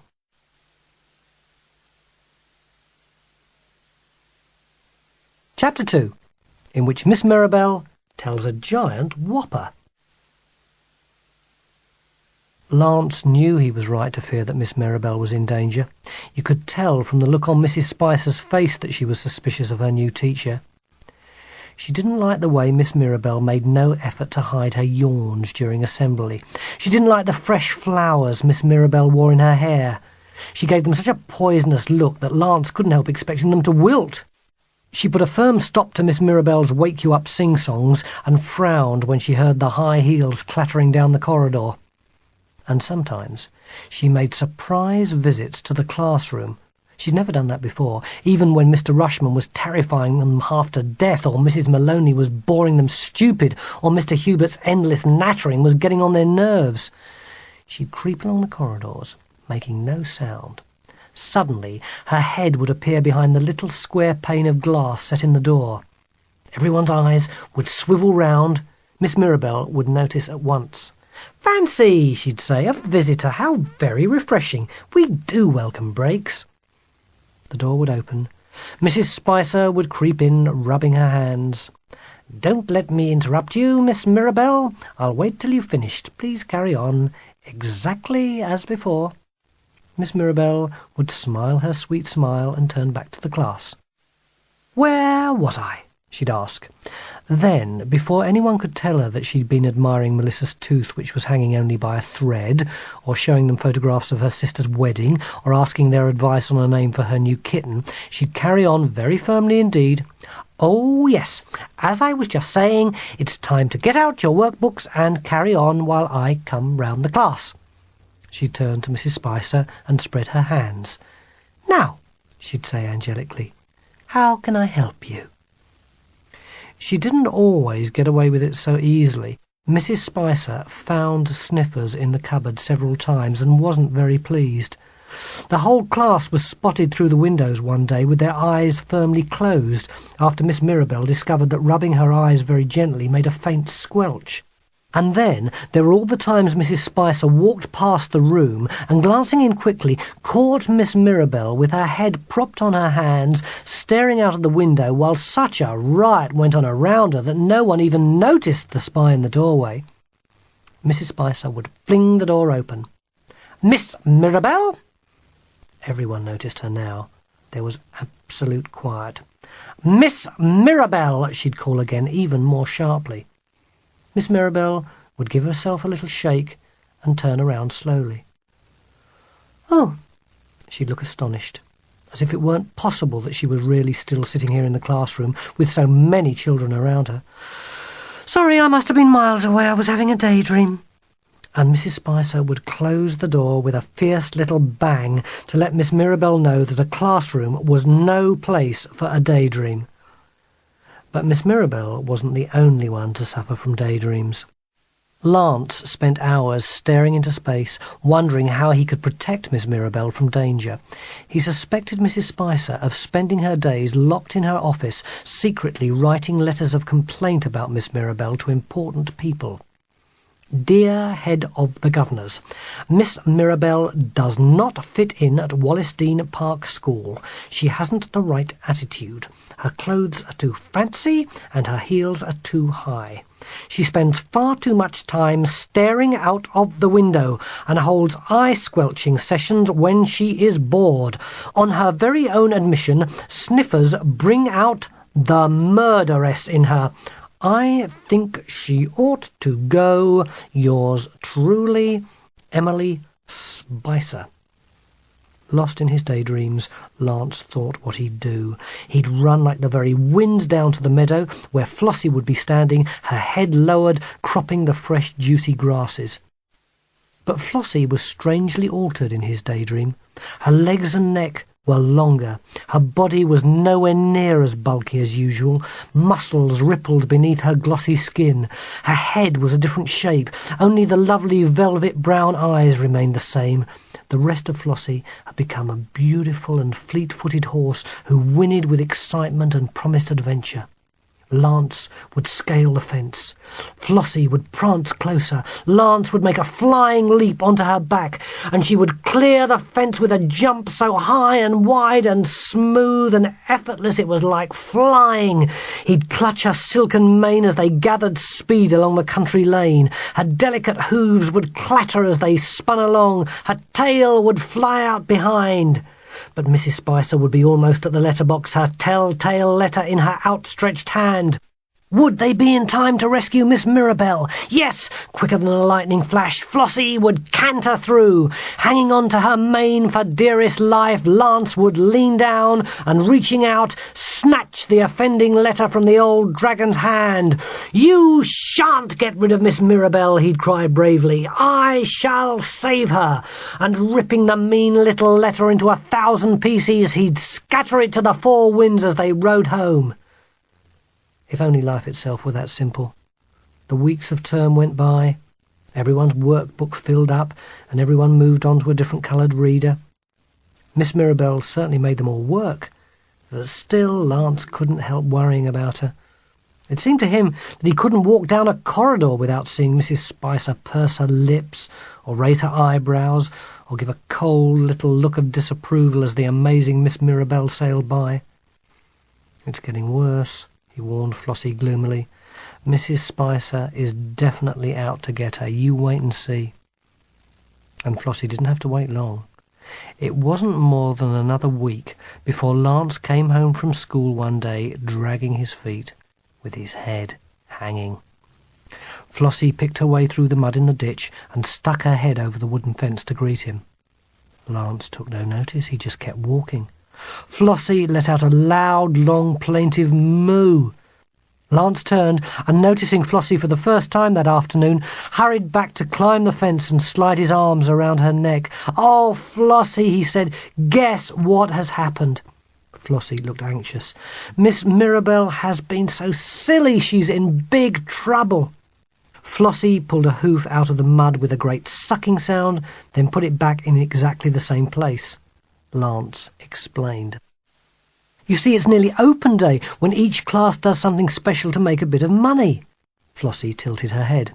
People from other classes keep coming up to us, explained Lance, and asking, what is your class doing this year? He looked dismayed.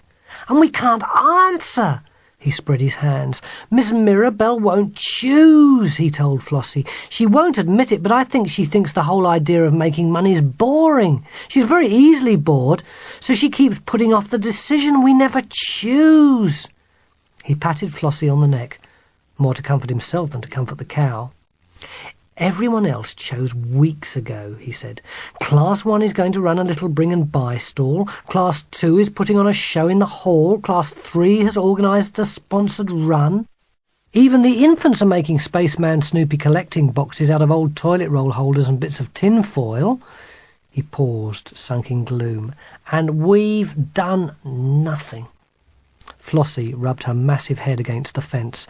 Clouds of dust flew up in Lance's face, but he was so preoccupied he didn't notice. And that's not the worst of it, he told Flossie.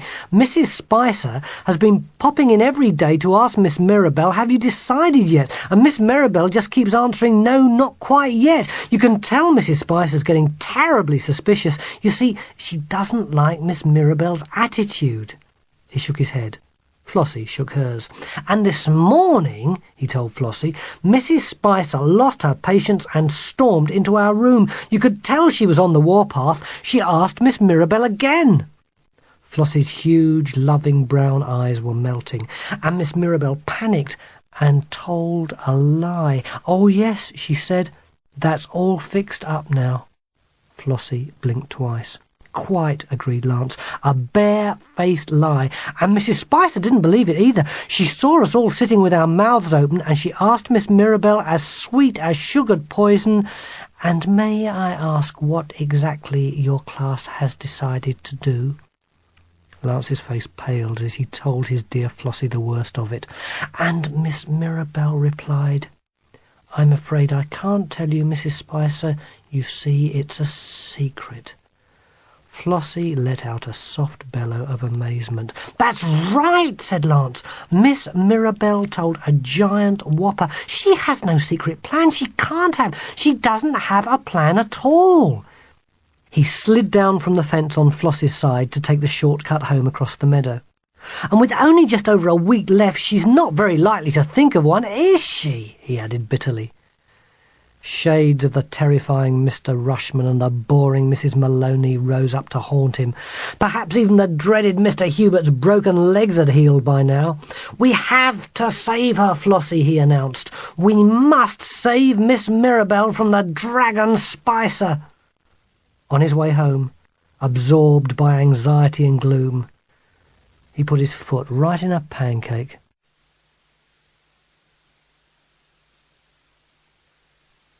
Chapter 3, in which the terrible, terrible secret hangs heavily over all. Miss Mirabelle came into school next morning in the worst mood.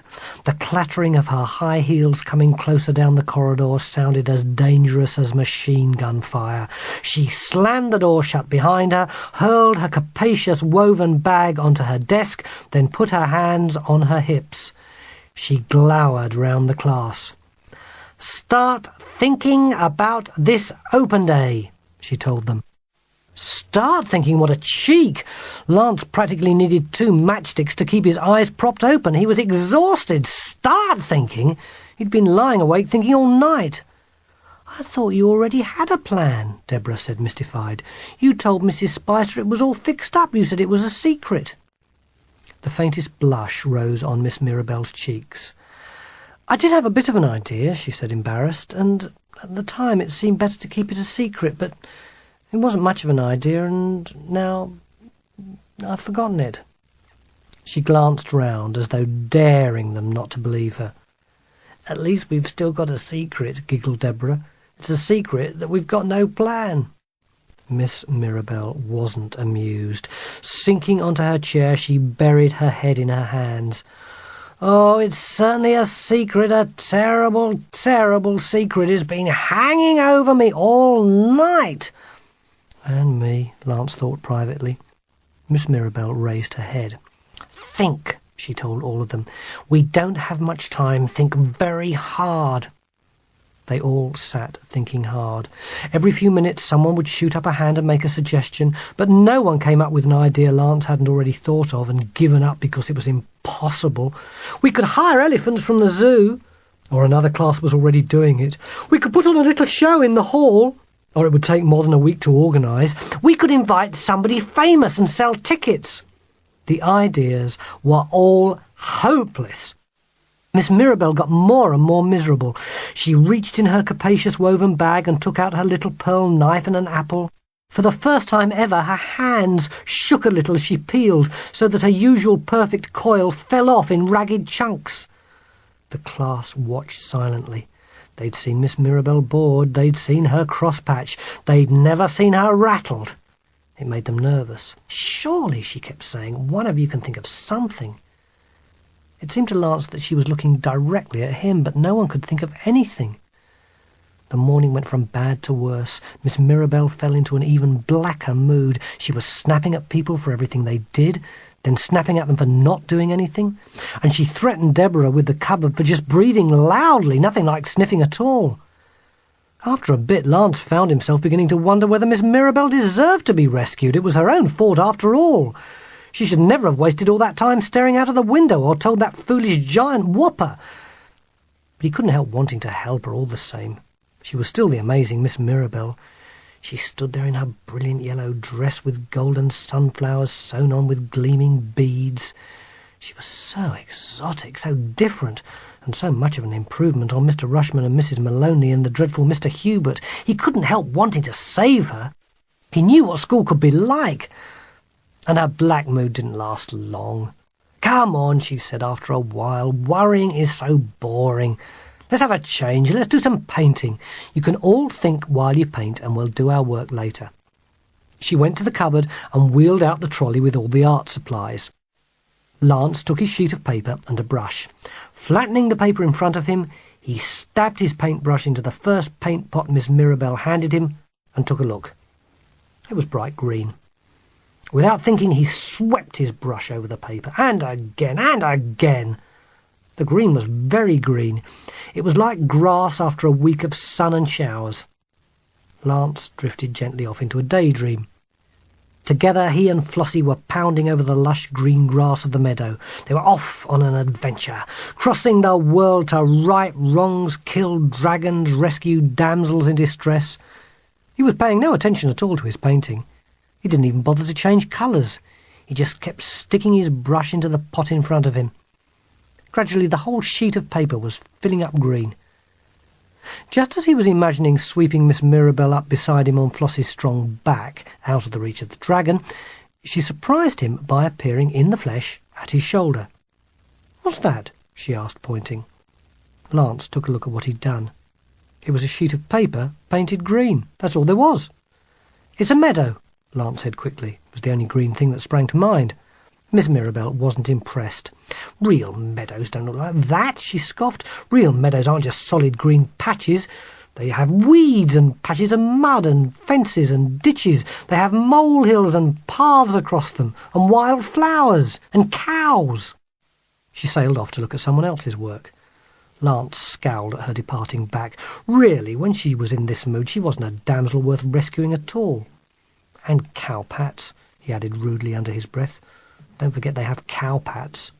And reaching across, he stuck his paintbrush into one of the other pots, stabbed at his plain green square, and ground the brush round and round. "There," he said crossly, "a real meadow." A splotch of cowpat brown sat right in the middle of his sheet of paper. One country pancake in a field of green. Lance stared at it. Then he stared some more. Then some more. Inside his brain, a little idea was growing. An idea that grew like Flossie the baby calf until it was enormous. An idea big enough to save the day. Miss Mirabelle? Lance tiptoed towards her desk. She was sitting with her head cupped in her hand, staring out of the window. "Miss Mirabelle?" he whispered. "I have had an idea." Miss Mirabelle turned her head. "An idea?" She looked hopeful. "Yes," Lance said softly. "I have an idea. It's easy to arrange, and no one else would ever think of doing it." Her eyes lit up. Could it be possible?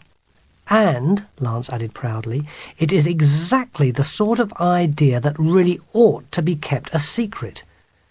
Miss Mirabelle's velvety brown eyes were melting as she looked at him. "Tell me," she said. Excitedly she pushed the box of tissues aside and patted the corner of her desk. "Sit here and tell me your idea." "It's very different," warned Lance. "Some people might even think it was—" He paused, searching for the right word, and couldn't find it. He finished up. "A bit too different." "Try me," said Miss Mirabelle. So Lance perched on the corner of her desk and told Miss Mirabelle his idea. As he explained, a little smile came onto her face for the first time that morning. It grew and grew like his idea until it was enormous. "Brilliant," she said when he'd finished. "How did you think of that?" She didn't wait for an answer. "It is amazing," she said. He could tell from the expression on her face that she was delighted. "That is—" She paused, searching for the right word, and couldn't find it. "Different," she finished up at last. "That is certainly different." "Oh, yes," agreed Lance. "It's different, all right." Miss Mirabelle turned to the class. "We have been saved," she announced. "Lance here has had the most brilliant idea." Everyone stopped painting to listen. Miss Mirabelle pushed Lance forward. "Go on," she ordered. "Tell everybody." So Lance explained his idea a second time. When he'd finished, there was a long, long silence. The whole class was staring at him. They couldn't believe it. Then suddenly, someone at the back began to giggle. Just one person at first, and very softly. But soon there was another, and another, and another, and soon the whole class was rocking and laughing and calling out excitedly, "It's certainly different! There'll be no trouble keeping it a secret. No one would ever dare tell Mrs. Spicer. No one will want to miss it. Everyone will come. We'll make a fortune. Everyone will want a ticket. It's brilliant. Brilliant! Why has nobody ever thought of it before? I know why. So do I." Miss Mirabelle rose. The silver bell earrings tinkled as she cried out, "3 cheers for Lancelot Higgins! Hip, hip, hooray!" Mrs. Spicer peeped through the little glass pane in the door just as they were cheering their heads off. Nobody even noticed. "Hip, hip, hooray! Good old Lance and his amazing cow! Hip, hip, hooray!" Chapter 4, in which Mrs. Spicer sees a great improvement all round and is delighted. Miss Mirabelle came into school the next morning with a smile on her face. She reached in her capacious woven bag and drew out several balls of knitting wool and a big box of brand new ice lolly sticks. She laid the balls of wool along the edge of her desk and opened the box lid to show the lolly sticks packed tightly inside. 1,000, she said. Exactly. Miss Mirabelle looked round at the sea of baffled faces. "Now listen carefully," she said. "It's going to be a busy day. Let me explain." Inside her office, Mrs. Spicer sat staring at the sheet of paper on her desk. Printed across the top were the words, "Report on Miss Mirabelle," and nothing else. Yet Mrs. Spicer was thinking. She was thinking hard. She knew exactly what she thought of Miss Mirabelle. Oh, yes, she knew exactly what she'd like to write. She just wasn't absolutely sure it was quite fair to give anyone, even the amazing Miss Mirabelle, such a terrible report without checking one last time. She'd creep along, And if Miss Mirabelle was sitting with her head cupped in her hands, staring out of the window while a riot went on around her, or if Miss Mirabelle was peeling an apple with her exquisite pearl knife while everyone watched the skin falling in one long perfect coil, or if there were sniffers in the cupboard, then Mrs. Spicer would write her report. Yes, every last word. Furtively, she tiptoed along the corridor. As she came closer, she heard Miss Mirabelle's clear voice echoing from the classroom. But was she teaching them anything? Or was she, as usual, just admiring somebody's wobbly tooth, or showing them photographs of her sister's newborn baby, or asking their advice on the best kitty litter? But no. It sounded as if, just for once, she'd actually caught Miss Mirabelle giving a lesson. How very strange! "If there are 25 of you," Miss Mirabelle was saying, "and I have exactly 1,000 lolly sticks, how many should I give to each of you to make it fair?" Miss Mirabelle made it sound as if it really was a problem. What a good way of making division sound interesting! Lolly sticks! Mrs. Spicer eavesdropped with interest as the whole class struggled aloud with the sum. They seemed very keen to get it right, as though no one wanted too many or too few. Then out the answer popped. "We get exactly 40 each, and there'll be none left over." "Good, that will be all fair then," Miss Mirabelle said, and she sounded as if it really mattered. Mrs. Spicer was astonished. She made her way silently back to her office and sat in front of the paper, bewildered. What was she going to do now? She might be a bit of a dragon, but she was always scrupulously fair. She couldn't write a dreadful report on Miss Mirabelle after overhearing that simply splendid lesson in division. She'd have to put the report aside for a little while, catch Miss Mirabelle out later. Just before break, Mrs. Spicer tried again. She slunk along the corridor, making no sound. No sound came from Miss Mirabelle's room either. Perhaps they were all busy, Mrs. Spicer thought, with one of their little eye-squelching sessions. Mrs. Spicer peeped through the pane of glass set in the door. Amazing. She could scarcely believe her eyes. The whole class was working hard, even that little daydreamer Lancelot Higgins. Everyone's head was bent over their desk. Everyone was concentrating. Usually when Mrs. Spicer peeped into a classroom, at least one person would be staring idly around and looking in her direction and notice her at once. Not here. Not today. Today they were all so busy that no one looked up. Mrs. Spicer couldn't make out exactly what they were doing. It looked as if they were writing numbers neatly on the ends of brand new lolly sticks, but that was ridiculous. They must have been doing something else. But no doubt about it, they were certainly working. Shaking her head in disbelief, Mrs. Spicer turned and went back down the corridor. She'd better get back to her office. That report on Miss Mirabelle had to be posted today. But still, it was difficult to write the report she wanted to write after seeing the class working so well and so busily. It would be better to wait till after break. She'd feel more like it then. A few minutes after the bell rang to signal the end of break time, Mrs. Spicer pushed aside her coffee cup. Time to write the report. She was just glancing out of the window as she reached for her pen, when she happened to notice the children from Miss Mirabelle's class gathering around the football pitch. Mrs. Spicer studied her watch. Well, really, break time ended at least 10 minutes ago. What could Miss Mirabelle be thinking of, letting her class wander about all over the place? This would go straight in the report. But what were they doing? Extraordinary. They were working, no doubt about it. They were working hard. With meter sticks and a long tape measure, the class was busy measuring along the sides of the football pitch and dividing each side into smaller equal lengths. Mrs. Spicer's writing hand trembled. She had to write the report. She had to write it today. She knew what she wanted to write. She was desperate to write it and get rid of the amazing Miss Mirabelle and her high heels forever.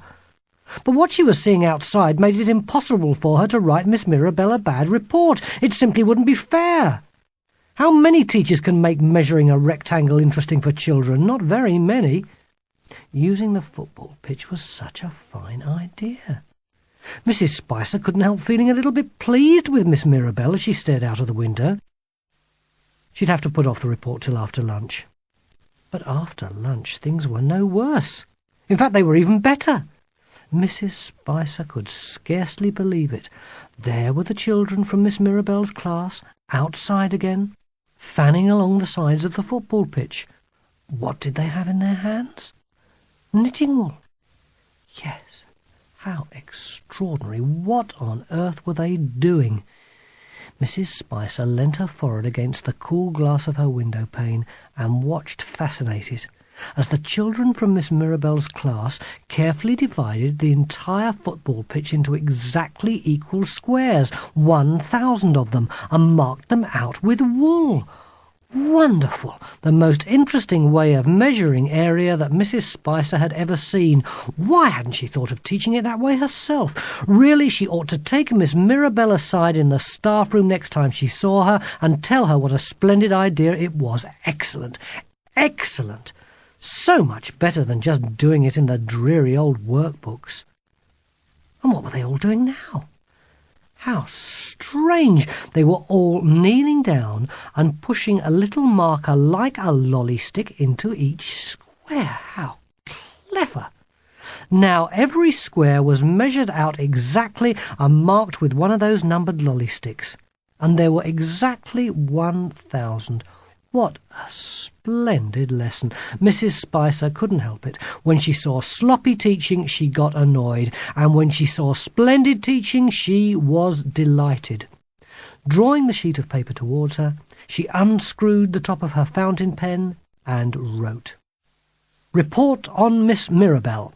I must confess that when Miss Mirabelle first came to teach at Wallisdean Park School, I did have doubts. Eye-squelching sessions, sniffers in the cupboard, and those shoes. But recently I have seen a great improvement all round. Not everyone can make an interesting class out of division or measuring rectangles or working out areas. Mr. Rushman couldn't, nor could Mrs. Maloney or Mr. Hubert, but Miss Mirabelle can. She uses lolly sticks and balls of wool, even the football pitch. She is amazing, and I am delighted. Yours very truly, Emily Spicer. There, that would do. It was a fine report, and Miss Mirabelle deserved it. Yes, every last word. Mrs. Spicer folded the sheet of paper, slid it inside the envelope, and sealed the flap. She glanced at her watch again. Time for the post.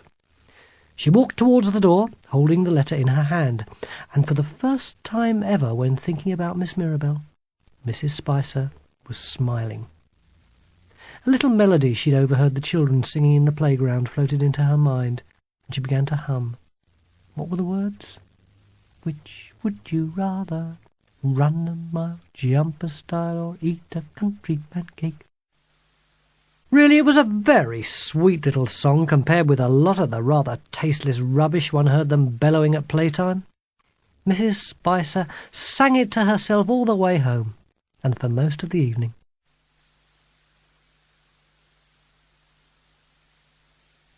Chapter 5, in which Lance's granny is totally disgusted. The farmer was astonished. She dropped the end of the hose-pipe she was dragging across the courtyard and stared at Lance. "You want to borrow a cow?" Lance stared at the water scudding in silky waves across the cobbles. "Yes, please," he said politely. "Just for the afternoon. She'll be back in time for milking."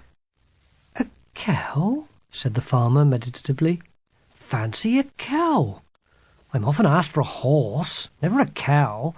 "Well," Lance said, a shade uneasily, "this is a bit different." "It certainly is," said the farmer. "What do you want a cow for?" Lance looked down and inspected the ends of his shoes. They were muddy from the water spilling out of the hose-pipe. This was the moment he'd been dreading. It hadn't been too bad whispering the idea into Miss Mirabelle's ear in the classroom. That hadn't been too difficult, and it hadn't been all that hard either, explaining it to everyone else in the class. They just sat wide-eyed, listening quietly. Until the giggling began, of course. Telling the farmer was not quite so easy. Lance found it impossible to describe exactly why he wanted to borrow a cow. Oh, just to sort of walk about a bit. Just sort of walk about a bit? Yes, on our school football pitch. The farmer was mystified. But what's the point? Lance gave up inspecting the ends of his shoes and took to inspecting his fingernails instead. "People'll probably be standing around the pitch," he offered finally, after a long struggle for words. Sort of watching." Sort of watching? Sort of watching what?" "The cow." "But why?" Lance shrugged, as if that part of things were no concern of his. "Well, really just to see where she goes, I expect." The farmer shook her head. "I don't know," she said. "I'm glad I don't have any children. I'm sure I'd worry myself silly about what they do all day at school." She reached down for the end of her hosepipe. "Well, Lance," she said, "you've spent whole weeks helping me, so you can borrow a cow for one afternoon. But it'll have to be Flossie. Flossie knows you, and Flossie is calm and sensible. Flossie won't mind." "I'm sure no cow would mind," Lance said eagerly. "Our football pitch must be like a Sunday dinner to a cow, all lovely and rich and green and luscious." "I can't think why you want a cow wandering about on it then," said the farmer. "Before you know where you are, you'll be having to run after her with a shovel." She took off to the barn, dragging the hose. If she'd looked back, she might have seen Lance standing there in the courtyard, hugging himself and grinning, before he too took off towards the meadow. Flossie was lying in the meadow chewing the cud. Lance slipped through the bars of the fence and strode over towards her. Most of the other cows in the herd got up and walked away as he came closer, but Flossie didn't bother. Lance sat cross-legged on the grass in front of her. "Hello, Flossie." Chewing, she gazed into his eyes. He gazed back into hers. They were enormous, as dark and gleaming as the beautiful old polished furniture in Granny's house. "Flossie," said Lance, "it's about Saturday." He'd known her all her life. He'd loved her dearly. He couldn't just spring this on her. He had to explain. "The thing is," said Lance, "I need your help." Flossie kept chewing imperturbably. Lance spread his hands. "It's an odd thing to ask anyone to do," he admitted openly, "even a cow." Her great jaws ground away steadily at the green spinachy cud. She didn't seem at all bothered. "I wouldn't ask you if I had a choice," said Lance. "To be honest, I wish she'd picked another cow entirely. I wish she hadn't chosen you. But she says you're calm and sensible." He watched her closely. "And she says you won't mind." Flossie swung her great head round and stared out thoughtfully over the meadow. Lance wondered what she was thinking. What did cows think about? Did cows think at all? Not really, he decided. They couldn't think like people can. Oh, they could feel. They could feel pain if they got a thorn impacted in one of their hooves, or if nobody milked them, or if they broke a leg. And they could feel satisfaction if they had a long drink of water on a hot day, or found a good bit of fence to scratch on. And they could follow their instincts enough to gather at the corner of the field when it was milking time and find their way to their own stalls. But Flossie couldn't think the same way Lance could think, and she couldn't have such complicated feelings. She wouldn't feel excited about something that was going to happen, and she wouldn't fret afterwards if it went wrong. Cows had no imagination. That's why they were so peaceful, Lance thought. They didn't spend their days like he did, chewing over yesterday and tomorrow. They just chewed the cud. It was a pretty cushy life when you came to think about it. No worries, water on tap, salt licks tied to the fence, constant meals, nice warm barn, no fears for the future. No reason why a cow shouldn't be expected to be a bit of a help every now and again when opportunity offered. Lance rose to his feet, decided. So, you'll help, won't you, Flossie? You won't mind? Flossie burped contentedly. The sweet smell of fermenting cud wafted over Lance. He waved it away. Flossie struggled to her feet, startled. Don't bother to get up, said Lance. I'm leaving anyway, but I'll be back to fetch you on Saturday. He paused, still a tiny bit anxious about the arrangement. There was one more small thing he felt he really should get clear. I do hope you understand how serious all this, he said gravely to Flossie. Almost all of the squares of the football pitch have been bought in the raffle, so we must have a winner. He caught Flossie's eye. "You mustn't just come and wander round the football pitch and nothing else. You mustn't let me down." As if deeply offended at the very suggestion that she might fail in her charitable duty, Flossie swung round, turning her back on him. Delicately raising her tail, she left a huge, fresh deposit practically at his feet before indifferently ambling off. Lance looked down at the great steaming pancake 2 inches from his shoes. Then he looked up and grinned. And calling after Flossie, who was disappearing between the trees, he added his last stern warning. "Mind now, Flossie. I'm taking that as a definite promise." "A raffle?" said Granny. "Lovely. I adore raffles. May I buy a ticket?" Lance dug in his pocket and drew out the last of the lolly sticks. They'd been selling like hotcakes all week. "Here," he said, "I've saved the last 5 for you. 20 pence each." Granny took the lolly sticks and inspected them curiously. "A bit odd," she said. "Not like your common or garden raffle ticket." "They stick in the ground well," Lance assured her. Granny found herself eyeing Lance rather carefully. "I'm glad your term is nearly over," she said. "Sometimes I worry that school is all too much for you." Lance couldn't think what she was on about. He carried on explaining about the lolly sticks. "They have to stick in the ground," he said, "to mark the raffle squares. We read the number on the lolly stick when Flossie has chosen." "Flossie?" "You know Flossie," Lance said. "Flossie the cow." Granny narrowed her eyes. "A cow is picking the winner? A cow?" "Yes," Lance said. "It's all arranged. It was my idea." Granny reached out a hand and laid it thoughtfully on Lance's forehead. "I'm wondering if I should take you home," she said. "I'm not absolutely 100% certain you ought to be out of bed." Lance realised suddenly that Granny thought he was unhinged. "I'm perfectly all right," he assured her. "I haven't gone potty. Flossie will choose the winner." "Oh, yes? She's going to dip her hoof in a tub?" "Of course not," said Lance. "She's going to do it differently. She's going to—" He broke off. However many times he tried to describe the process, this bit was always difficult. He had no trouble imagining it himself. In his own mind, the picture was perfectly clear. It was like one of his daydreams. Flossie became as sleek and powerful as the most valuable Arabian mare. She wore a bridle studded with precious jewels that glittered fiercely in the harsh sunlight. Astride her rode Lance himself, high in the saddle. He wore a suit of the richest velvet, a cap with a feather and a silver sword. Upon his saddle was emblazoned the royal crest that proclaimed his princely ancestry. Tall, noble, handsome.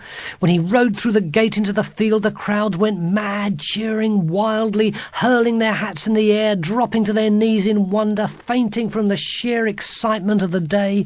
3 times around the field of green they rode, he and Flossie, until at last the waiting crowd fell silent, gasped. "Lance?" Granny was looking quite anxious. "Lance, are you all right, dear?" Lance pulled himself together. "Sorry, I was just off in a daydream."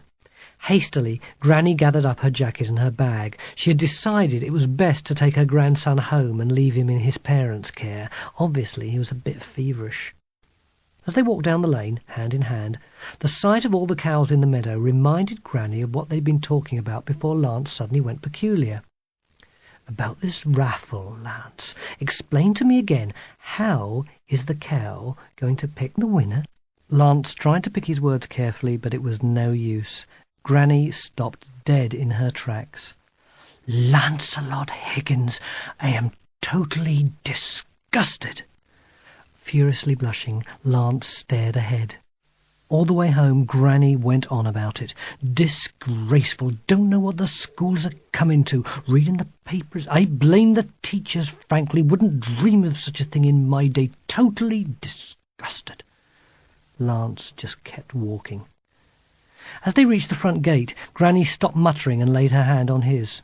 "I won't come in. I'll say goodbye here." Lance hung his head. Granny lifted his chin.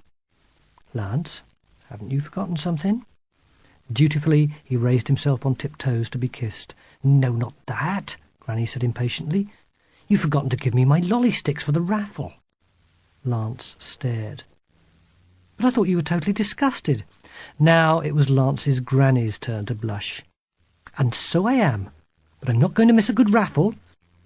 A little shyly, Lance dug in his pockets and drew out the 5 lolly sticks he'd so carefully saved for her all week. Shyly, Granny dug in her purse and gave him £1. "There," she said. "Wish me luck." "Good luck." Granny kissed him again, properly this time. "You too," she laughed. "You may need all the luck that you can get. What'll you do if Flossie lets you down?" Lance grinned. "I don't know," he teased. "Run a mile, jump a stile." Before she could reach out to put her hand over his mouth and stop him finishing the rhyme, he was safely up the path. Chapter 6, in which we all watch dear Flossie save the day. The farmer led Flossie out of the barn. Around her neck was a silken red cord with a tassel at each end. "It's my dressing-gown belt," said the farmer. "I thought you'd like Flossie to look nice for the occasion." "She looks beautiful," Lance said. "She always does." Flossie tossed her head proudly. "Off we go then," said the farmer. She slapped Flossie's rump hard. Not a speck of dust flew up. "You've groomed her," cried Lance. The farmer shrugged. "Flossie's big day," she said, lifting the gate latch, "and I must say I shall be glad when it's over. An awful lot of people seem to have chosen this week to stroll up my lane and have a good peer in my meadow." "What on earth for?" "Search me. But I bet you have quite a few dung-pat experts watching this raffle." She watched as Lance led Flossie carefully into the lane. She followed a few yards behind, ready to warn any traffic to slow down. But no cars came along before Lance reached the fork in the lane and turned down the narrow path that led to the football pitch. So many people milling everywhere. It seemed as if everyone in the village had come along to open day and brought all their friends. Even as he watched, more people spilled out of the school hall after the end of the show. The Bring and Buy stall was practically sold out already. The sponsored runners were just running back. Even the infants had stopped collecting in their Spaceman Snoopy boxes for fear the weight of cash inside would damage them. Suddenly, Lance and Flossie were spotted. "There's the cow! Raffle time!"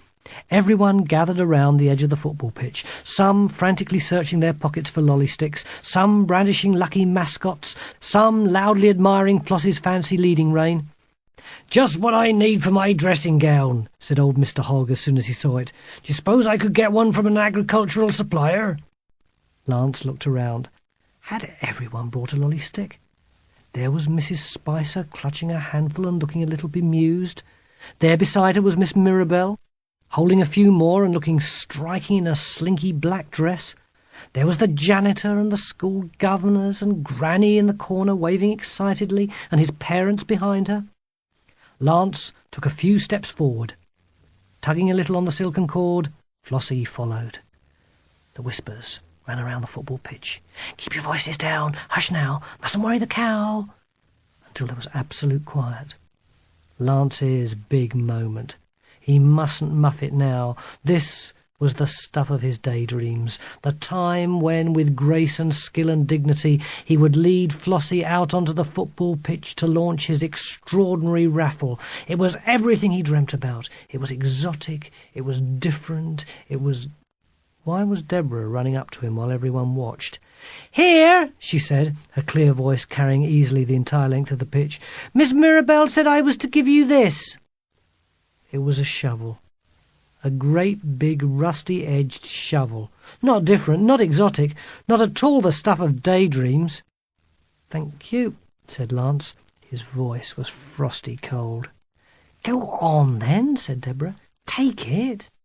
It's heavy." Lance had no choice. He had to take it, and he couldn't walk Flossie back to the edge of the pitch to dump it neatly out of sight between the bystanders' legs. He was just stuck with it. And that's how it came about that the famous photograph of Lancelot Higgins that everyone saw in their newspapers the next morning showed him leading his cow so proudly into the middle of the football pitch, waving a shovel to the cheering crowds. "Let her go! Take off the leading rein! Leave her to wander!" Lance tugged at the knot in the dressing-gown cord. It slid undone. He pulled the cord over Flossie's huge head. Flossie mooed softly and butted Lance gently in the belly with her head. Lance leant forward and tickled her behind both ears. "Off you go, Flossie," he whispered. "Sunday lunch one day early. Eat up.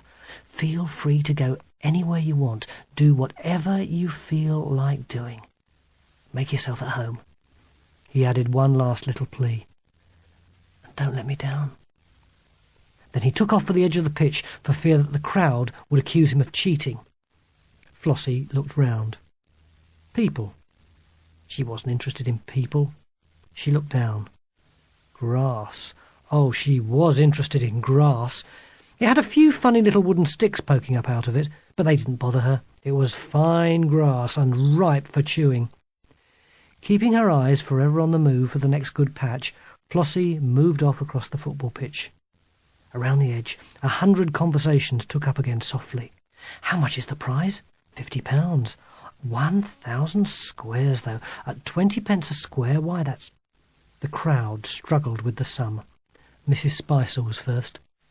"Why," she declared to Miss Mirabelle, "that's £200. Miss Mirabelle was busy struggling with her high heels, which kept sinking deeply into the soft ground, making her look rather unbalanced and peculiar. "What?" she said. "Oh, yes, that's right. £50 for the winner and the rest for the school." Mrs. Spicer was thrilled. £150, she repeated. "I could buy all those new maths books." Miss Mirabelle made a little face. Mrs. Spicer was quite excited now. "And what exactly is the cow going to do to choose the winning square?" Perhaps Miss Mirabelle, struggling with her disappearing heels, didn't take quite the care she ought to have done to choose her words. "Flossie, oh, she's just supposed to drop a giant pancake." "Drop a giant pancake?" "That's right." Mrs. Spicer was appalled, truly appalled. People who eavesdropped offered the opinion quite freely afterwards that had she suffered from a weak heart she might have died on the spot. But Miss Mirabelle, still hauling her heels out of the mud, was paying no attention to the look on Mrs. Spicer's face. "Let's just hope the whole lot plops straight on one square," she was saying. "I can't imagine the trouble we'll have if it spreads over several. People will want us to weigh it, I shouldn't wonder, to get their fair share of the prize money." As one heel shot out of the mud without warning, the other sank deeply in again. "I've done my best," Miss Mirabelle went on irritably. "Brushed up on proportion in the maths books and given Lance a shovel." A shovel? Mrs. Spicer felt faint. Could all these people, even the governors, be standing here waiting to see where a cow... Oh, it didn't bear thinking about. Mrs. Spicer's voice was thick with danger as she asked Miss Mirabelle, "And may I ask, dear, whose idea this is?" There! Both heels out at last, Miss Mirabelle looked up. Mrs. Spicer was staring at her with hostile, beady eyes. Her face was quite ashen. Was the old dragon annoyed? Really, some people were impossible to please. £150 in the school's pocket, and she was fussing about a little cow-pat. Better not get poor little Lancelot Higgins in trouble, though. He'd been a poppet and worked so hard.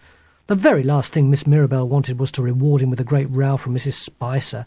She'd better take the blame herself. "Oh, this whole raffle was all my idea."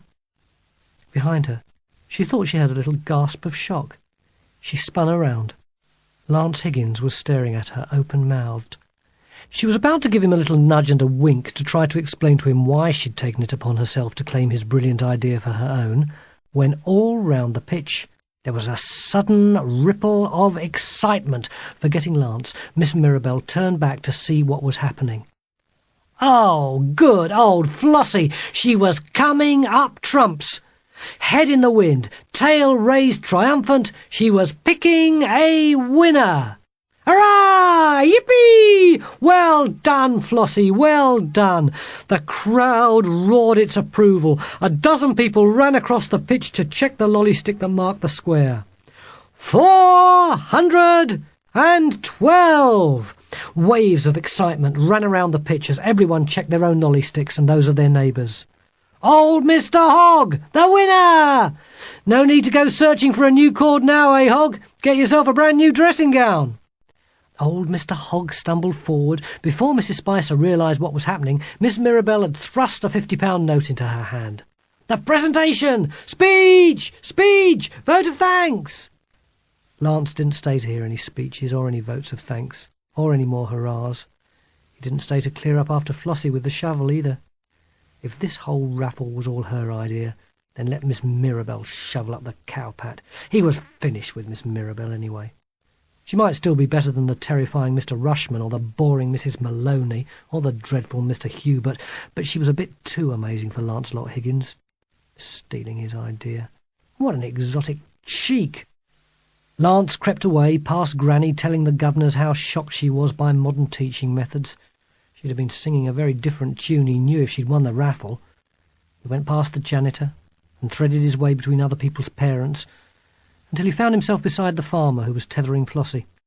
"Can I walk her home?" "Oh, please, Lance, I should get back to work." This time she went ahead to warn the traffic. Lance strolled behind with Flossie. He didn't want to be a wet blanket and spoil her big day, but he couldn't help telling her what he was thinking. "I'm finished with Miss Mirabelle. She's on her own now. She can look after herself. She can right her own wrongs and kill her own dragons and get her own damselly self out of her own distress." Flossie mooed sympathy and agreement as she clopped along. "Chic," Lance was muttering, patting her neck for comfort. "What is so special about Miss Mirabelle anyway? That's what I'd like to know. She isn't all that amazing. Anyone can wear fancy clothes and peel a silly apple. Anyone can start up a sing-song. No one can stand sniffers, and it's just plain stupid to try walking in high heels around a football pitch." He stopped at the gate and looked deep into Flossie's beautiful velvet eyes. "You're not exotic," he confessed. "You're not different. You don't promise adventure. Let's face it, Flossie, you're not even very bright.